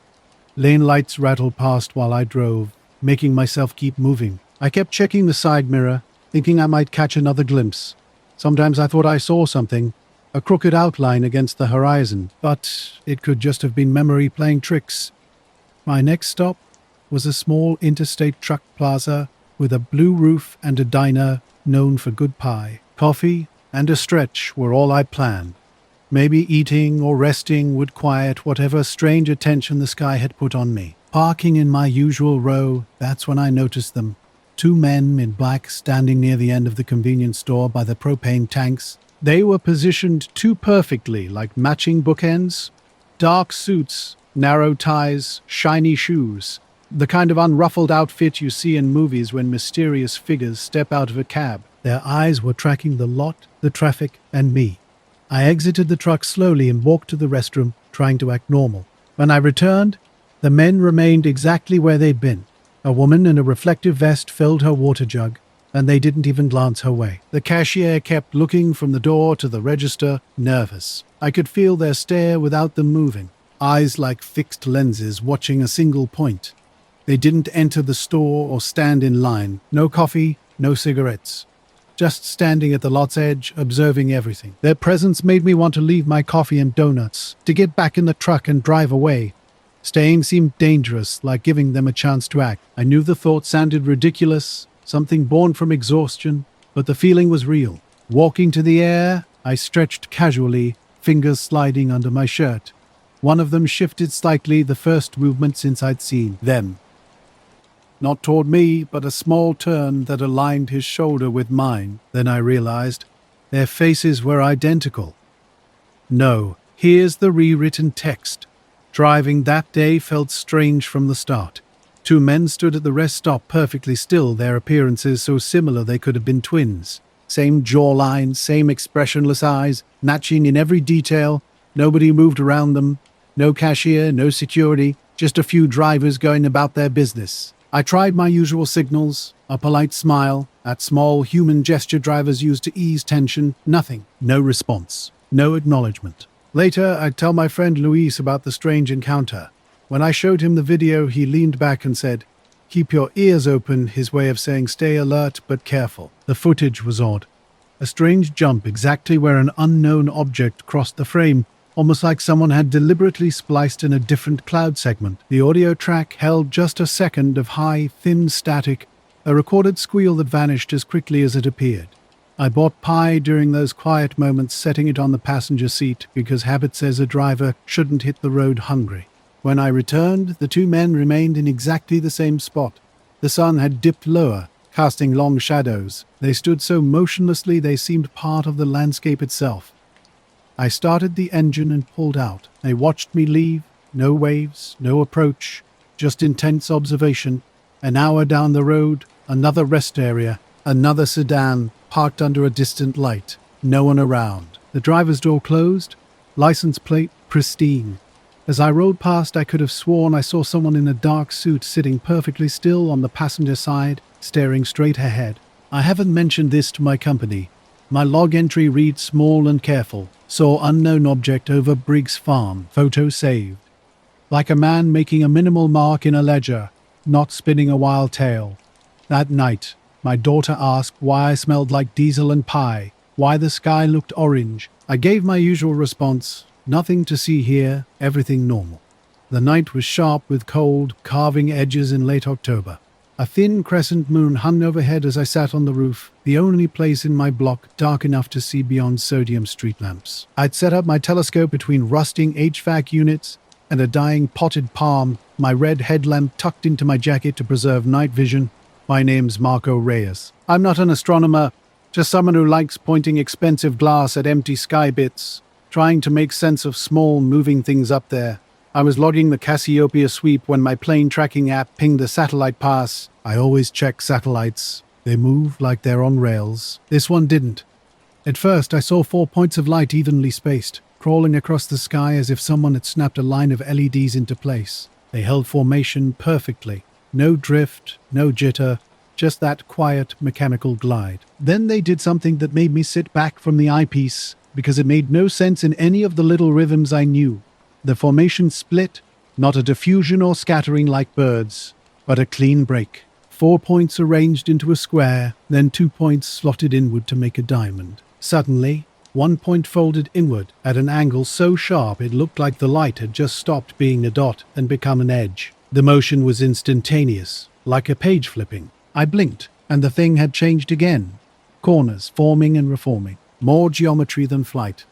I checked the scope for reflection. Tapped the eyepiece, thought maybe an internal glitch. The live feed on my phone showed the same thing, just smaller. So, it wasn't me hallucinating. I started recording. Earlier that day, I'd been driving the highway. Heat, a long day. We ate, watched cartoons, and I put the phone away. I don't know who the men were, or why they didn't buy anything. I don't know why one had a tie that didn't move in the breeze. I don't know whether something over the Briggs Farm was watching or looking for something, or if I'd been the only human who noticed. All I know is that when the lot was full of drivers, coffee to go, diesel fumes, the little cluster, a noise of people running short errands, 2 men in black stood at the edge and did nothing but watch. I kept rolling. The pay is good for the miles, and the miles are my business. If it is anything else, it hasn't told me yet. Something wasn't right. After what I'd seen on the roof the night before, these 2 men felt like an extension of that strange experience. The morning seemed normal at first. I walked out of the library's staff entrance at 8:15, and 2 men stood across the street under a closed storefront awning. They weren't typical Tuesday sidewalk occupants. Their black wool suits, narrow ties, and pristine shoes looked out of place. Both stared directly at the library entrance, completely motionless. No coffee, no phone checking, no weight shifting. They stood perfectly still, like camera-frozen movie extras waiting for a director's cue.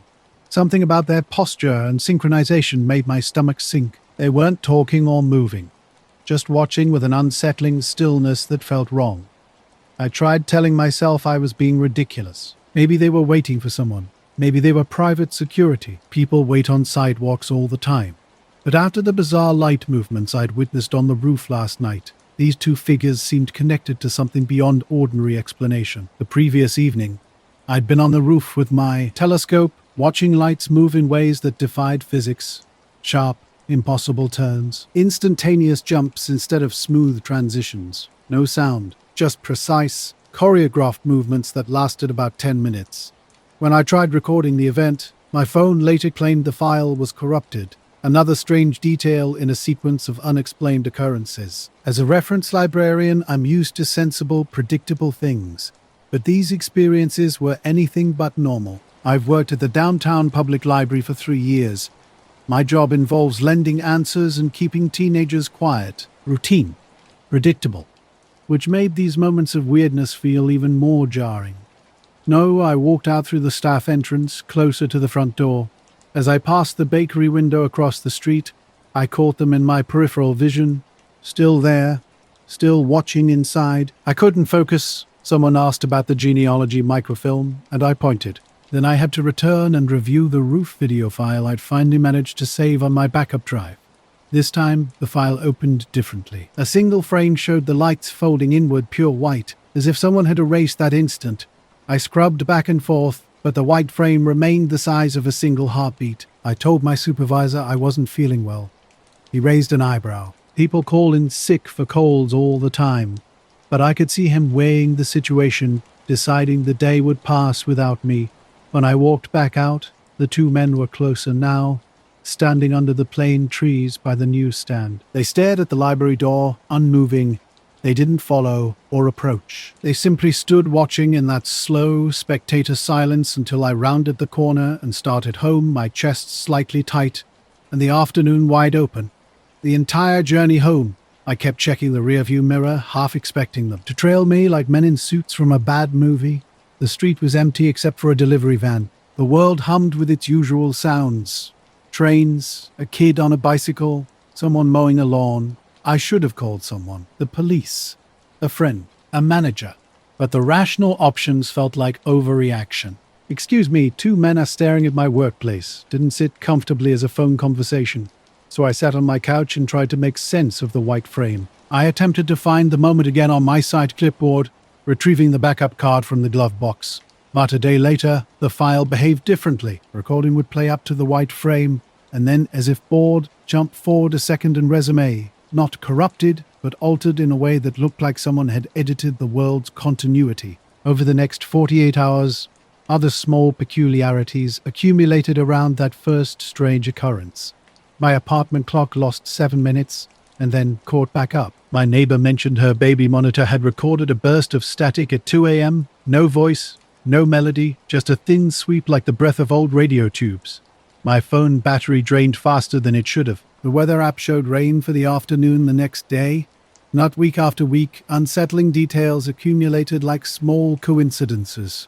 At work on Wednesday, I believed I was clear-headed until something broke that sense of normalcy. Rounding the newsstand, I saw them again, two men in suits watching intently, cataloguing every movement around the door. A mother with a stroller paused, then hurried away differently as if her understanding of a routine morning had suddenly shifted. A bus driver exchanged a knowing look with a shopkeeper before shrugging it off. The men continued their vigilant observation. Leaving early at lunchtime, I felt their eyes tracking me. From the sidewalk, their faces were blank as copies, no sunglasses, nothing connecting them to the city's rhythm. I kept my head down, walking with an odd sensation that they knew intimate details about me. Which pocket held my telescope key, the exact white frame of my video. I considered alternatives, parking across town, sleeping at a friend's, changing clothes and disappearing for a night. But habit is a tether. I walked home. That evening, I attempted normalcy. Cooking pasta, doing dishes, pretending the sky remained unchanged. Topaz streetlight filtered through blinds, looking familiar. I tucked a red headlamp in the drawer, just in case. Behind my closed eyelids, the white frame burned bright and jagged. I don't understand the lights on the roof, the men on the sidewalk, or whether the missing frame represents a cut in time, a software glitch, or some electronic manipulation of my perception. The city felt watched, like noticing a new camera you can't unsee. 2 days in succession, I left work early. Both times, two suited men stood across the street, doing nothing but watching until I disappeared. Just after midnight on Route 47, driving home, the light first caught my attention. Maya dozed beside me. Eli, our 8-year-old, munched crackers in the back. The baby monitor hummed with our daughter's sleeping rhythm. Earlier rain had left the road slick, highway lamps casting long, smeary reflections. No, we were driving along a quiet road, the typical kind of journey you don't usually think twice about. It was a 2-hour trip from my sister's place to our driveway. Suddenly, a soft, white glow appeared off to our right, hovering just above telephone pole height.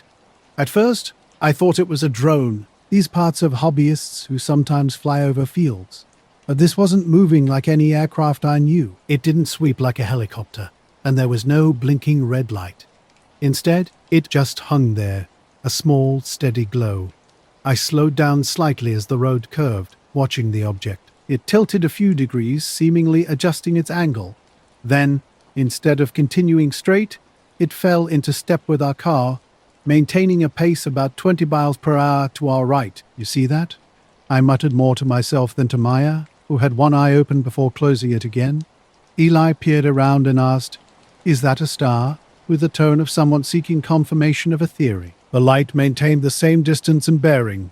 When I accelerated past a slow-moving tractor, the object responded exactly as you'd expect a precision device to move, matching our speed smoothly.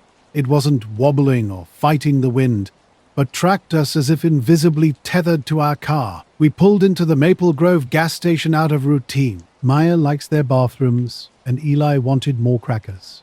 After killing the engine, the cab's silence felt more pronounced. The light remained, hovering beyond the pumps, an unnatural punctuation against the grey sky. Stepping out, the wet asphalt smelled like fresh concrete. Station lights made puddles glimmer. The object remained stationary. A black sedan eased into a space 2 pumps away without triggering any lights. No one waved or exited. 2 men emerged from the sedan, dressed in identical black suits, white shirts, and black ties. No logos, no lanyards. One walked with hands folded in front, avoiding fidgeting. The other kept his gaze level, occasionally glancing at the pump prices. We were the only car that looked like a typical family vehicle. Headlights on, pillows partially visible in the back. I remember thinking there was no logical reason for suited men to be here at this hour, unless they'd missed a flight or were simply killing time. The sedan sat idly by the pumps, and the men stood watching. At the counter, Tom, you half the county by voice, and cracked a small joke about recent power outages and rain. His glance shifted between the men, the pumps, and us, calculating whether our presence might complicate his evening. He said nothing about our suits. By the time we returned to the car, a passenger from the black sedan had approached us. His movement was deliberate and practiced, an economy of motion suggesting he'd rehearsed this interaction countless times. His face was unremarkable, so neutral it would be difficult to recall later. Corporate and too neat. "You folks should take a different route home," he said. His tone carried neither threat nor concern, like a casual weather report. No introduction, no explanation. He looked at me, and then Maya, as if considering a routine traffic adjustment. "Excuse me," I responded, which seemed the standard reply. He repeated himself, "different route." Fatigue was setting in, and rational thoughts wrestled with the request. Perhaps an accident ahead? A fallen tree? Something he'd witnessed. "Is there a detour sign? Is Route 47 blocked?" I asked. He glanced at the pumps, then back. "We advise it," he said, that specific word hanging in the air. With a fractional head turn, another man materialized as a shadow behind him. Maya was already buckling Eli into the booster, keys in hand. "Look," she said softly, attempting politeness. "We're set on our way." Her tone suggested an interaction with a potentially helpful stranger. "Are you with the county?" I asked. The man's smile was small and practiced, reminiscent of salesmen delivering a well-worn presentation. "We work with interests that prefer discretion," he replied. "It's better if you avoid the lowland." The lowland. The word settled in my mind with a dull weight. That highway stretch near the old mill, dipped low and flat, where water gathered during heavy rains. We'd driven it, countless times returning from family visits.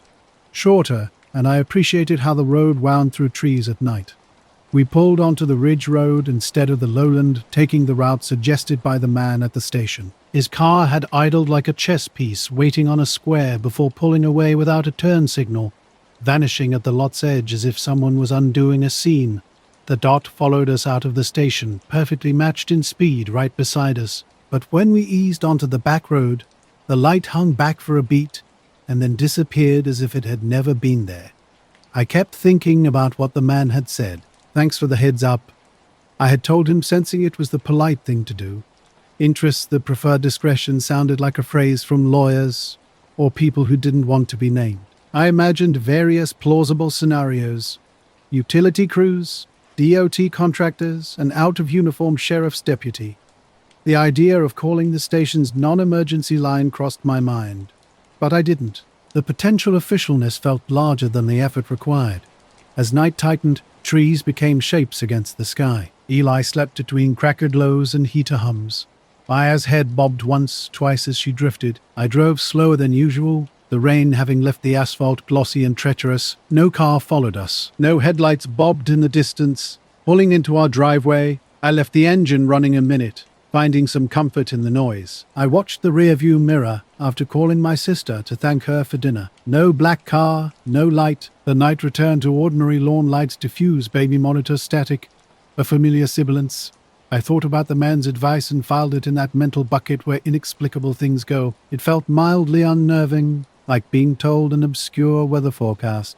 The next morning, I checked the dashcam footage, something I hadn't done in years. Knowing drones and phones are messier than memory, the camera recorded our station arrival, but the section showing the dot beside us revealed only one clean frame where it should have been. Moments later, pump lights reflected in a cloud at the lot's edge. The clip played strangely, like a scene edited with irregular beats. Timestamps jumped. My phone's files mirrored this odd behavior. A photo I'd meant to take of Eli eating crackers on the back seat had station metadata, but the image preview froze briefly before moving on as if nothing was wrong. I considered calling someone official. I thought about heading down to the lowland, searching for a barricade, a cop car, or a roadside note. But these are the choices you make with family in the car. You choose the easiest risk to manage. So I made coffee, drove Eli to school, and called into work. I did what every man my age does when his instincts insist the world is stable. I went to my job, I answered emails. I watched people buying tickets and changing plans. I filed paperwork. An hour after the kids were napping, I walked past the station without a second thought. It was the kind of place you pass when you want gum or a cheap sandwich. The light hummed normally. A crew in orange cones set up a bridge work ahead sign with flapping letters. Inside, I asked the attendant if they'd put the sign up last night. He shrugged. "Folks always put up signs when they want to be careful," he said. He didn't know about the men in suits. No one else had seen them. I still have the clip on a backup drive, returning to that brief quiet hole in the footage, like touching an old bruise, checking gently to see when it hurts. I don't know who those men were, who they worked for, whether they meant to help or redirect us for their own reasons. I don't understand why their dots kept pace with us, or how they knew our turns. The safe choices we made that night, taking the ridge instead of the lowland, not stopping to investigate, kept us from being stranded in a washed-out culvert or talking to someone who might have provided answers. We got home, we made breakfasts. Eli drew a picture of a car with headlights and a star, taping it to the fridge. On clear evenings when the sky is full, I look at the lowland stretch and try to imagine what I didn't see. The things people in tidy suits with quiet voices keep in the margins. The memory of that man at the pump lingers like a small warning, the kind you remember when you drive past a sign and, for no reason you can name, take the long way home. The dog wasn't barking, but something was clearly wrong. His posture told me everything. Head up, ears stiff, breath held. We'd been together long enough that I trust his instincts, so I followed his gaze past the maple and power lines into the sky. My name is Ben Morales. Clear evenings are my favorite, especially out here on the edge of town where the lights fade and the Milky Way reveals itself. I work at the library and enjoy these nights with a Dobsonian telescope and a thermos of coffee. Not an astronomer by trade, just someone who likes watching the stars. That night, the air was razor-sharp cold. The dew point had dropped, making the stars look hard and brilliant. I was aimed near Cassiopeia, checking a double star I hadn't observed in years when something odd caught my attention. At first, it looked like a star out of place, a bright point moving faster than any aircraft should. Then it did something impossible. It skipped, not a smooth curve or steady satellite path, but a literal hop. The object moved, froze, then reappeared a short distance away as if the sky itself hiccuped. I've seen meteors, launch sites, helicopters. This was different. The movements were sharp, precise, repeating multiple times. No blazing trail, no smooth trajectory. It moved like an animated dot on a screen. Instinctively, I grabbed my phone and used the tracking app. The point kept hopping, disappearing, and reappearing in the feed. I started recording for proof and to review later without adrenaline clouding my memory. About 8 minutes in, it vanished completely. Not fading, not accelerating away, but simply deleted, like a frame removed from a film. 1 second it was there, jumping erratically. The next, nothing. The star field looked subtly wrong, with a soft white haze where the object had been. The recording app noted a frame drop. My laptop said the file was intact, but I wasn't so sure. I emailed Claire from the Astronomy Club. She knows more about these things and would appreciate the mystery. When she called back, I replayed the clip. Her response was immediate and definitive. "That's not a meteor," she said. Just like that. My backup car's radio suddenly gave a long, scratchy sound like a stuck record before going quiet. At first I told myself it was just a coincidence. Old electronics, a local power glitch. I shared this with Claire, who laughed and told me not to overthink things. A strange pattern started emerging. The video I uploaded to the cloud had an odd quirk, a single frame that wouldn't show. Where something seemed to appear and disappear, the stream would freeze to pure white for a split second. When I tried to copy the file locally, my backup SD card reported a bad sector. I took the card to Claire, who usually knows her way around digital files. Her computer behaved oddly. The folder opened and then immediately closed. She mentioned no read permissions, which surprised me coming from someone who understands technology. That afternoon, a dark sedan caught my attention. It was parked at the end of my street longer than seemed normal.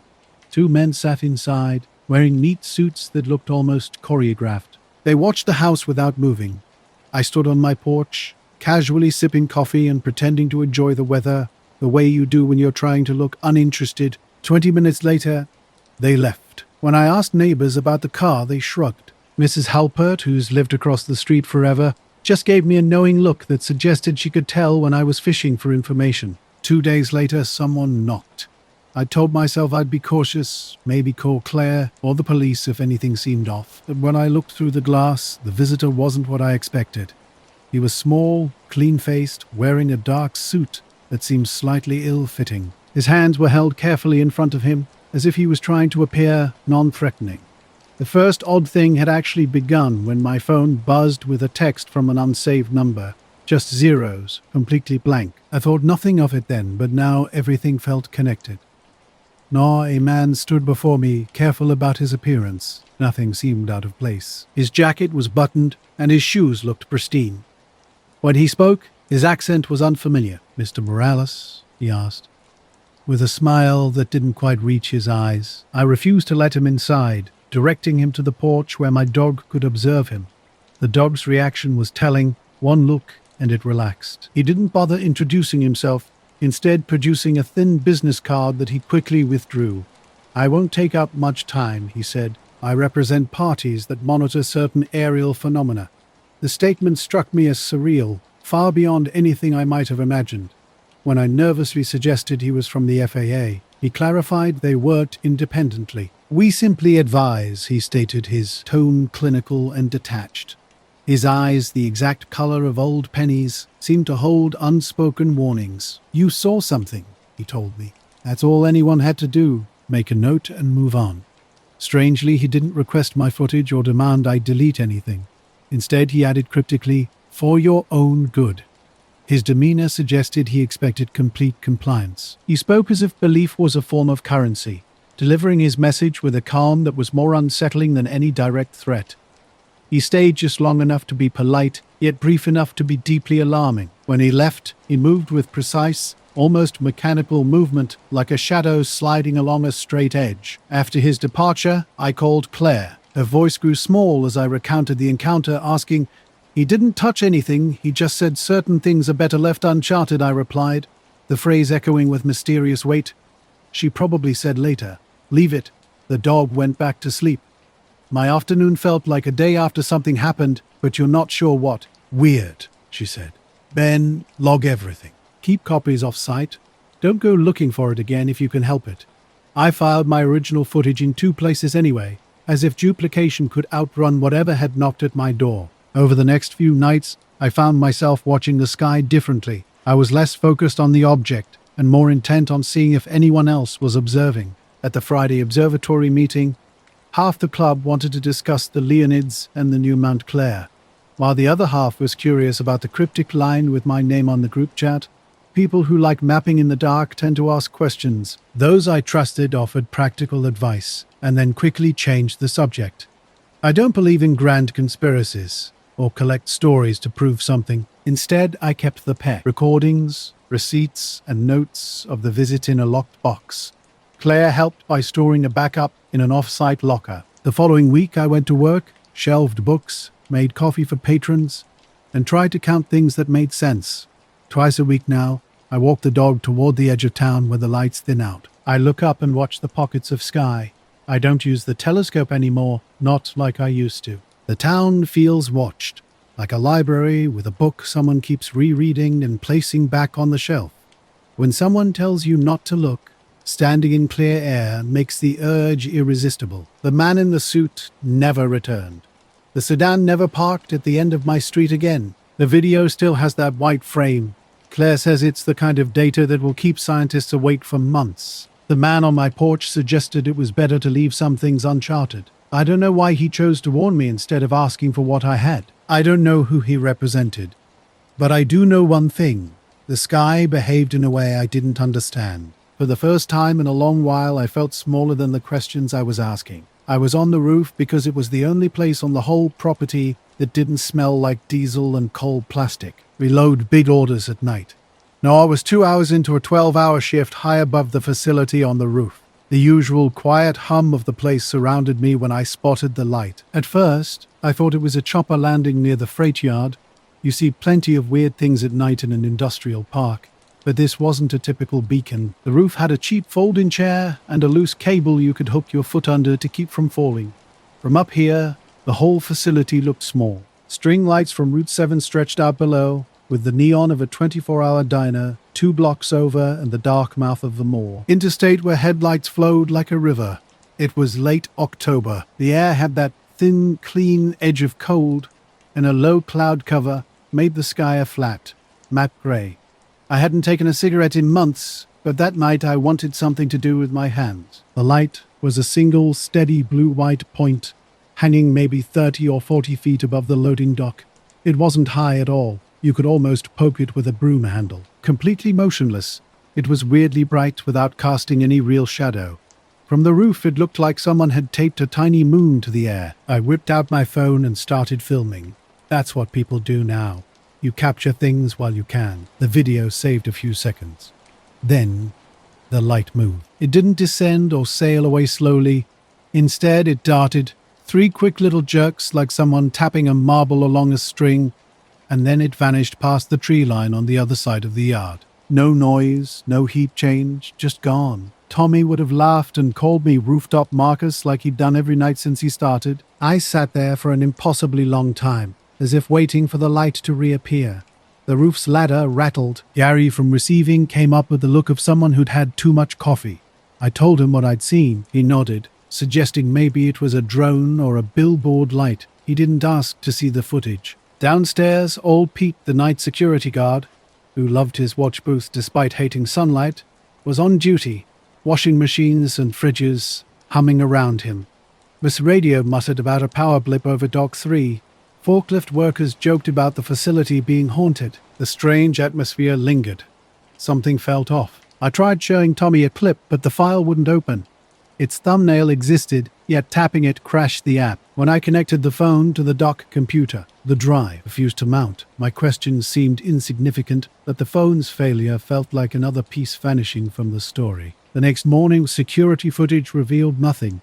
Standing with the supervisor at the big office screen, we watched the camera logs jump through the night. Dock 3 showed a clean 10-minute outage exactly during my time there. Even the cheap roof camera tracking skylights had a gap, a blank stretch where timestamps disappeared. Pete mentioned a console hiccup at 2:47 a.m., initially thinking the city had torn a line. The supervisor dismissed it as an old relay issue, returning to paperwork. I mentally filed it under Gremlins and headed to the break room for coffee.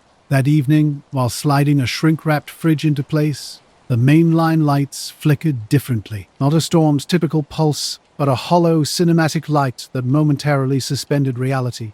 Radio stuttered briefly before normalizing. Tommy complained about losing his playlist. The barcode scanner hissed for a second before recovering. Forklifts ran their diagnostic beeps. We continued working, yet a quiet tension permeated the room. Everyone seemed to have witnessed something unspoken, something they didn't want management to hear. All night, I pondered the disconnected elements, the darting light, the dead file, the camera gap. Approaching midnight, I wanted to return, to catch whatever vanished when we left. Cold slapped my face as I stepped onto the roof, watching my breath curl. Below, the facility looked isolated. A low metallic hum vibrated through the air, making chairs tremble when semis passed on Route 7. I saw nothing. The warehouse telephone line rang at 3:10 a.m. in our office. There's one phone that connects to multiple lines. When it rings in the middle of the night, everyone turns to look. Usually, it's about delivery, manifests, or procurement details. The supervisor answered since the boss wasn't around. She was handling an invoice with polite professionalism when her expression changed. She slid the handset toward Marcus, saying, "It's for you." His hand trembled slightly as he took the call. The voice on the other end was measured and controlled, sounding like it had been carefully cultivated in rooms of deliberate calm. No accent, no static, just the soft friction of precisely chosen words. "Mr. Hale," the caller said, using his full name in a way that demanded no interruption. The message was clear and direct. "Don't stay on the roof after dark." It wasn't a request, but a statement delivered with an odd sense of care, like someone reminding you to wear a coat. No identification, no official introduction. When Marcus asked who was speaking, there was a click, like a cigarette being extinguished. The response came as if the question was unnecessary. "We watch the property," the voice explained. "It's better for you if you stay off the roof after dark, for your own safety and everyone else's." The tone wasn't threatening. It was oddly mundane, yet carried the weight of an unquestionable directive. The speaker's calm confidence suggested someone accustomed to being obeyed without challenge. Marcus pressed for details. "Who are you? What do you mean?" The response came with practiced patience that made his arms prickle. "Don't stay on the roof. Leave it to the professionals." There was a pause, as if waiting for Marcus to challenge the statement or dismiss it as a joke.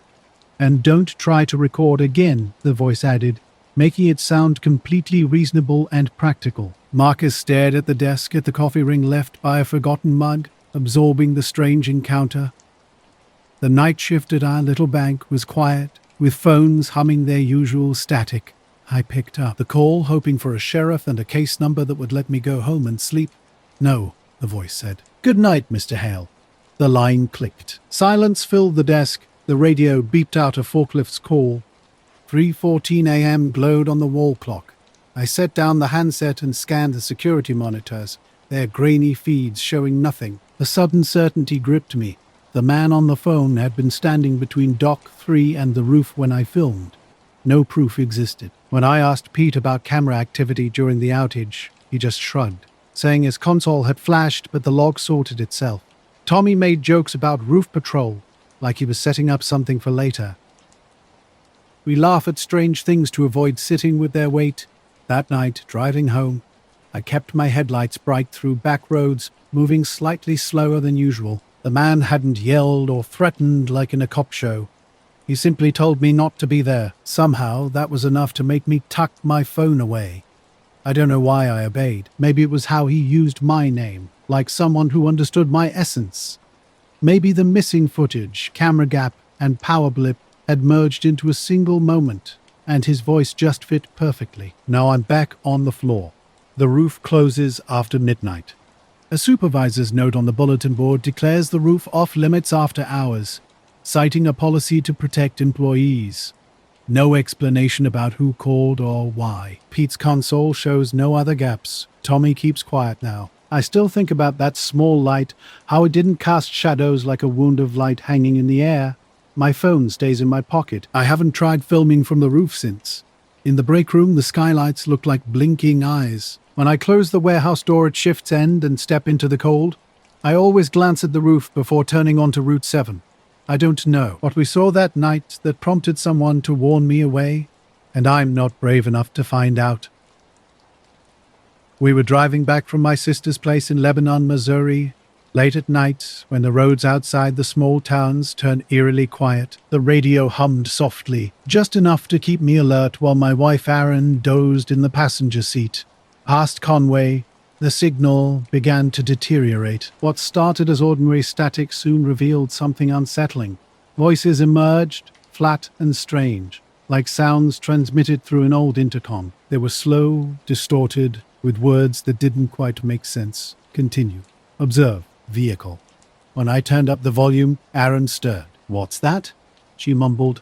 I tried to sound casual, saying the radio was acting up. Then it cut out completely, only to return with voices overlapping, almost like two people speaking simultaneously. Suddenly, the headlights illuminated a dark sedan parked on the shoulder. No hazard lights, no signs of breakdown, just sitting there at an angle.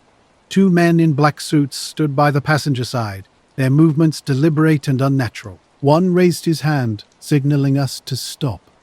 They weren't frantically waving like someone needing help. Instead, they stood too still, too symmetrical. Black fedoras pulled low.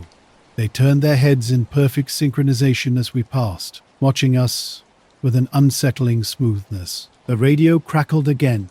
A voice cut through clearly, "Do not continue." Then it dissolved back into garbled noise. I kept driving. Erin twisted around to look back, but the curved road quickly swallowed their silhouettes. Just then, headlights appeared in the rearview mirror, so sudden it sent a chill down my spine. Bright white lights blazed behind us, way too close. Erin's voice sounded light when she asked, "Is ahem?" I pressed the accelerator a little harder, bus he. Headlights remained exactly the same distance away. No matter how I adjusted our speed, the radio stayed dead. Just faint static with occasional bursts of flawed voices like a conversation we weren't supposed to hear. When Erin reached and I off, he knob did nothing. I ride by he dial wouldn't even move.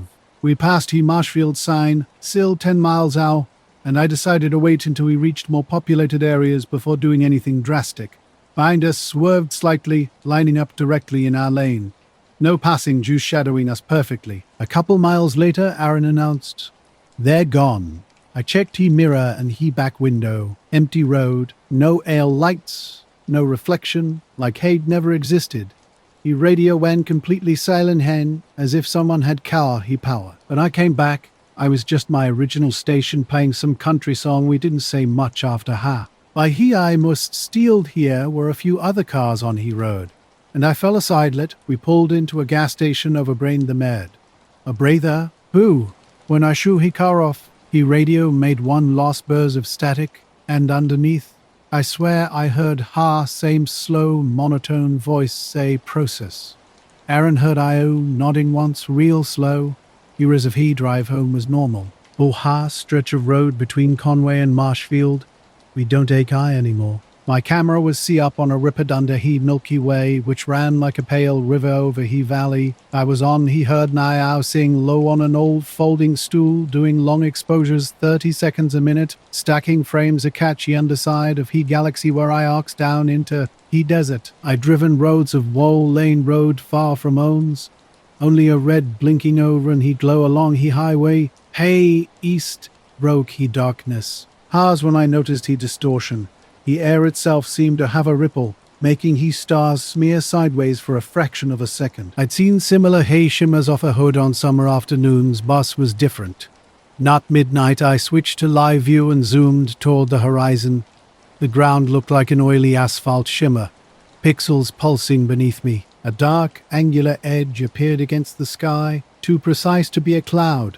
I hovered low, partially hidden by distortion. A shape that didn't cast light and didn't move like any familiar aircraft. Setting the camera to a 3-minute exposure, I sat motionless. The desert has a way of reminding you how insignificant you are. Your breath sinks with the shutter's click. The first exposure revealed a black slab in the lower third, a smear where something had been. Scrolling through the raw file, I spotted it again, an outline with hard corners, like a triangle's back wrapped in rippling air. I half joked to myself about finding something worth printing, knowing my phoneless state meant no streaming or posting. I backed up the frames to my small SSD and sat with a thermos while the sky rotated overhead. An odd quiet descended, as if the desert held its breath.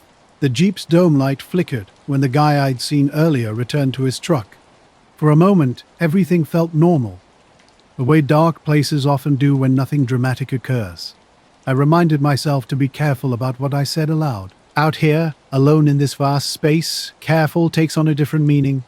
I looped my camera strap through my belt and checked the battery yet again. The second exposure showed nothing, but the first file, with its partial outline, sat on the drive, looking absurd in daylight. A smear with geometry like a child's kite drawing. Zooming in, I adjusted raw sliders to check for lens flare. The edges kept changing, sometimes smooth, sometimes faceted, always wrapped in the same jittery distortion. Sleep was scarce. Around 3 a.m., while repacking the lens, a truck rattled up behind my camp. Headlights stopped on the shoulder, beams extinguished. I froze. Vehicles rarely appear here at night. The engine idled, then fell silent. Someone exited the cab. Gravel crunched under measured steps, metal clinked softly. A low, conversational voice called out, "Photographer." I remained still, avoiding any unnecessary movement. The steps drew closer, and 2 men approached. Not 2 men stood in the ring of my camp lantern's light, wearing unremarkable dark suits that seemed deliberately designed to blend in. They weren't dressed like typical desert travelers. Their clothing was too precise, too carefully fitted. No badges, no official IDs flashed, just a sense of controlled presence. The taller one, just under 6 feet, had a face that folded into shadows like a complex map. His companion was shorter, heavier around the middle, moving with the practiced calm of someone who handled delicate situations regularly. "Mr. Rivera."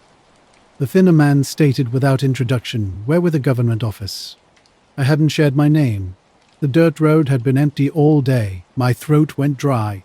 "National Security Review," he added, smiling only with his mouth. No wallet, no card produced, just hands loosely at his sides. The words felt like both explanation and command. I thought about all those conspiracy stories, men in black from forums and late-night shows. Yet his voice carried a quiet authority, the kind used in rooms where volume isn't necessary. "You want to see my pictures?" I asked, surprised by my own steadiness. The shorter man smoothly unfolded a slim table from a leather case, as if my cooperation was already anticipated. "We'd like to review your work," he explained. "For everyone's safety, if you could let us see the files, we can determine whether there's a hazard and bring in appropriate resources if needed." He said hazard with the dry expertise of someone who used the word often. The table closed, and he waited expectantly, as if handing over the SSD were a simple, obvious action. My instincts resisted, but my chest felt like a slow drum. The desert suddenly seemed too confined. "Do you have ID?" I asked. "What agency?" "We're federal," the thin one replied. "Special Review Team. We don't want to create alarm. There's nothing for the public to worry about. We're only asking to look at your images. If you prefer, we can take a copy with your permission." He held the leather case flat, the word permission, hanging between us like a weighted stone. Part of me wanted to pack up, drive back to the highway without stopping, escape this moment. Another part was oddly drawn to his calm assurance. Nothing for the public to worry about. Sounding almost like relief. "A number to call?" I asked. The thin man hesitated, his mouth opening and closing. For a moment, I expected a badge to appear, but it didn't. "We can expedite this through proper channels," he explained, "but time is limited." In retrospect, I recalled 100 small precautions I could have taken, insisting on multiple forms of identification, requesting to see their IDs in the lantern's light, calling the non-emergency line to verify a team's dispatch, refusing and securing the SSD in my glove box. I did none of these things. Instead, I offered to show them a single frame on my camera's tiny screen. They leaned in together, as quietly as churchgoers studying a painting. The file revealed the familiar smear, its dark, faceted edge wrapped in a shimmer. The thin man's eyebrows lifted almost imperceptibly. "Interesting," he said. "Not that's it, or that's nothing, but a cryptic comment about a watchmaker and a movement. Are you taking my card?" I finally asked. "No," the smaller man responded. "Not right now." He extracted a thin slip of paper, pressing it into my palm. "Call this number tomorrow morning." A review would be coordinated if further concerns arose. His handwriting was neat and impersonal, a central office line with no name, no extension. They retreated to their truck, sitting under its dark hood for a moment before slowly driving away. Thus settled as if someone had placed a lid on the landscape. Sleep eluded me. At first light, I packed up thermos half full, SSD wrapped in a plastic bag within my camera bag. And persistent feeling lingered that I'd encounter them again around the next bend. I waited until midday to call the number. Disconnected. When I later examined the files on my home monitor, several frames had vanished, not corrupted, simply absent. Raw folders contained blanks where files should have existed. The images I'd shown them remained, but neighboring frames had disappeared. I ran checks, approached the situation methodically. The SSD copies from that night initially appeared intact. A day later, one copy would no longer mount without error. Files can be temperamental. Drives fail, perhaps just bad luck. Or perhaps something more. I preserved the remaining images, both printed and on multiple backups, because that's what you do when certainty eludes you. No, I went back to the desert a month later, setting up in roughly the same spot because that's the only honest way I know to answer the question in my own head. The nights were clear, with the Milky Way hanging just like before. I watched the horizon and waited. Nothing came into the frames the way that thing had before. So I made photos anyway, long exposures and short ones, just to do something with my hands. I kept copies of the original frame, one for myself, another in a fireproof box at the bank, and a third with my friend at the gallery. He asked quietly if anyone from National Security had wanted the images. He didn't press, and I didn't either. I didn't hand over the raw files that night, and I haven't heard from those men again. I don't know whether that makes me lucky or foolish. The image sits on my drive, with some frames around it now gone. When I look at the smear of pixels and lean into the light, adjusting the contrast, there's an edge like a small folded wing. I first saw it coming back from my sister's place along County Route 9, a shape dark against the thinning blue of the tree line to my right, moving slowly like a piece of ragged cloud someone was dragging across the tops of the maples. It had no lights. It made no sound. For a second, I thought it was a tarp caught in a branch. Then it slipped higher, and for a heartbeat, I could see something. At the university, I knew someone who understood optics. I didn't. I closed the folder and walked away. Later, at the coffee shop in the camera store, people were interested in some parts and dismissive of others. None told me I'd made a mistake showing the frame. None could explain the blank files. The thin man's look when he said interesting replayed in my head like a half-remembered headline. A week later, a local story emerged about a maintenance crew reporting odd lights by a cell tower in the next county. The accounts were thin, a flash, a shimmer, nothing firm. I sent an anonymous link to my friend at the university asking about refracted air and sensor artifacts. He wrote back that some edges in my raw file looked inconsistent with flare. He promised to look more closely, but never did. His thesis defense took over his life, and then life did what life does. The slip of paper sits in my wallet between a motel business card and a diner receipt. The number still doesn't work. I swear I had an edge, something pale, like fabric caught in lamplight. My world is Millerfield, and these weeknights when I've stayed too long, I drive home without stopping. You know how you slow down when something feels off on a two-lane road? The truck behind me had been tailing at a distance, nudging closer and then backing off. Other cars seemed either non-existent or far away. My headlights carved neat rectangles along the shoulder, and something above the trees kept drifting, almost like it was reading the road with me. By the old berry farm, I pulled into a lay-by with a bent sign and an old stone wall. The car's radio was tuned to dead static, something I didn't even notice until the engine ticked. Suddenly, the only sound was my own breathing. A shape moved toward the east, sliding along the wood's outer edge. A flock of starlings lifted from a telephone wire and settled as if nothing unusual had happened. No frenzied scattering, no alarm calls. That calm unsettled me more than the shape itself. I pulled out my phone, what everyone does now. The camera app opened to a flat gray viewfinder. Autofocus hunted endlessly without finding anything steady. The timestamp showed the right time, but the photo folder now contained only yesterday's pictures and a new blank thumbnail. I laughed. That short, nervous laugh you make when something feels eerily familiar. It sounded too loud in the silence. Returning to the car, I noticed a sedan, idling down the lane, lights off. Its grille caught the last dusk light like a pair of eyes. This wasn't an ordinary black, but that smooth, factory-deep shade you rarely see in an area where cars are usually older and beige. The windows were darker than legally tinted, completely obscuring any face. When I eased back onto the road, the sedan followed at a discreet distance, maybe 2 car lengths. Maintaining that space like someone avoiding attention, I checked my mirrors 3 times in as many minutes, each time finding the black rectangle perfectly positioned.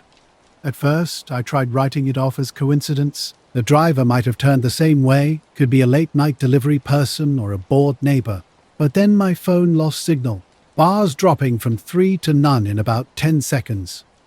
I took the slow route through town, the one with the diner and the one blinking red light. My goal was to see if the driver would peel off to a side street or gas station, but instead, they stayed behind me, patient like a shadow that had learned to keep pace. When I stopped at the single light on Main and waited, a car that would have been here both nights before spun its wheels in the intersection and went past. The black sedan slowed a little but did not pull forward. The seated figure wasn't visible until the light turned green and I straightened the wheel and went. Glancing into the rearview mirror, the mass of dark was exactly where it had been. No blink, no signal. I tried turning off to see if the car would pass, cutting down Maple Avenue, but the sedan stayed.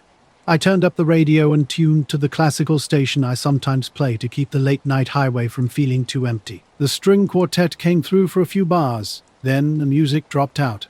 One channel went silent while another floated in the passenger's window like a ghost. I felt like being in a room where one person had stopped breathing.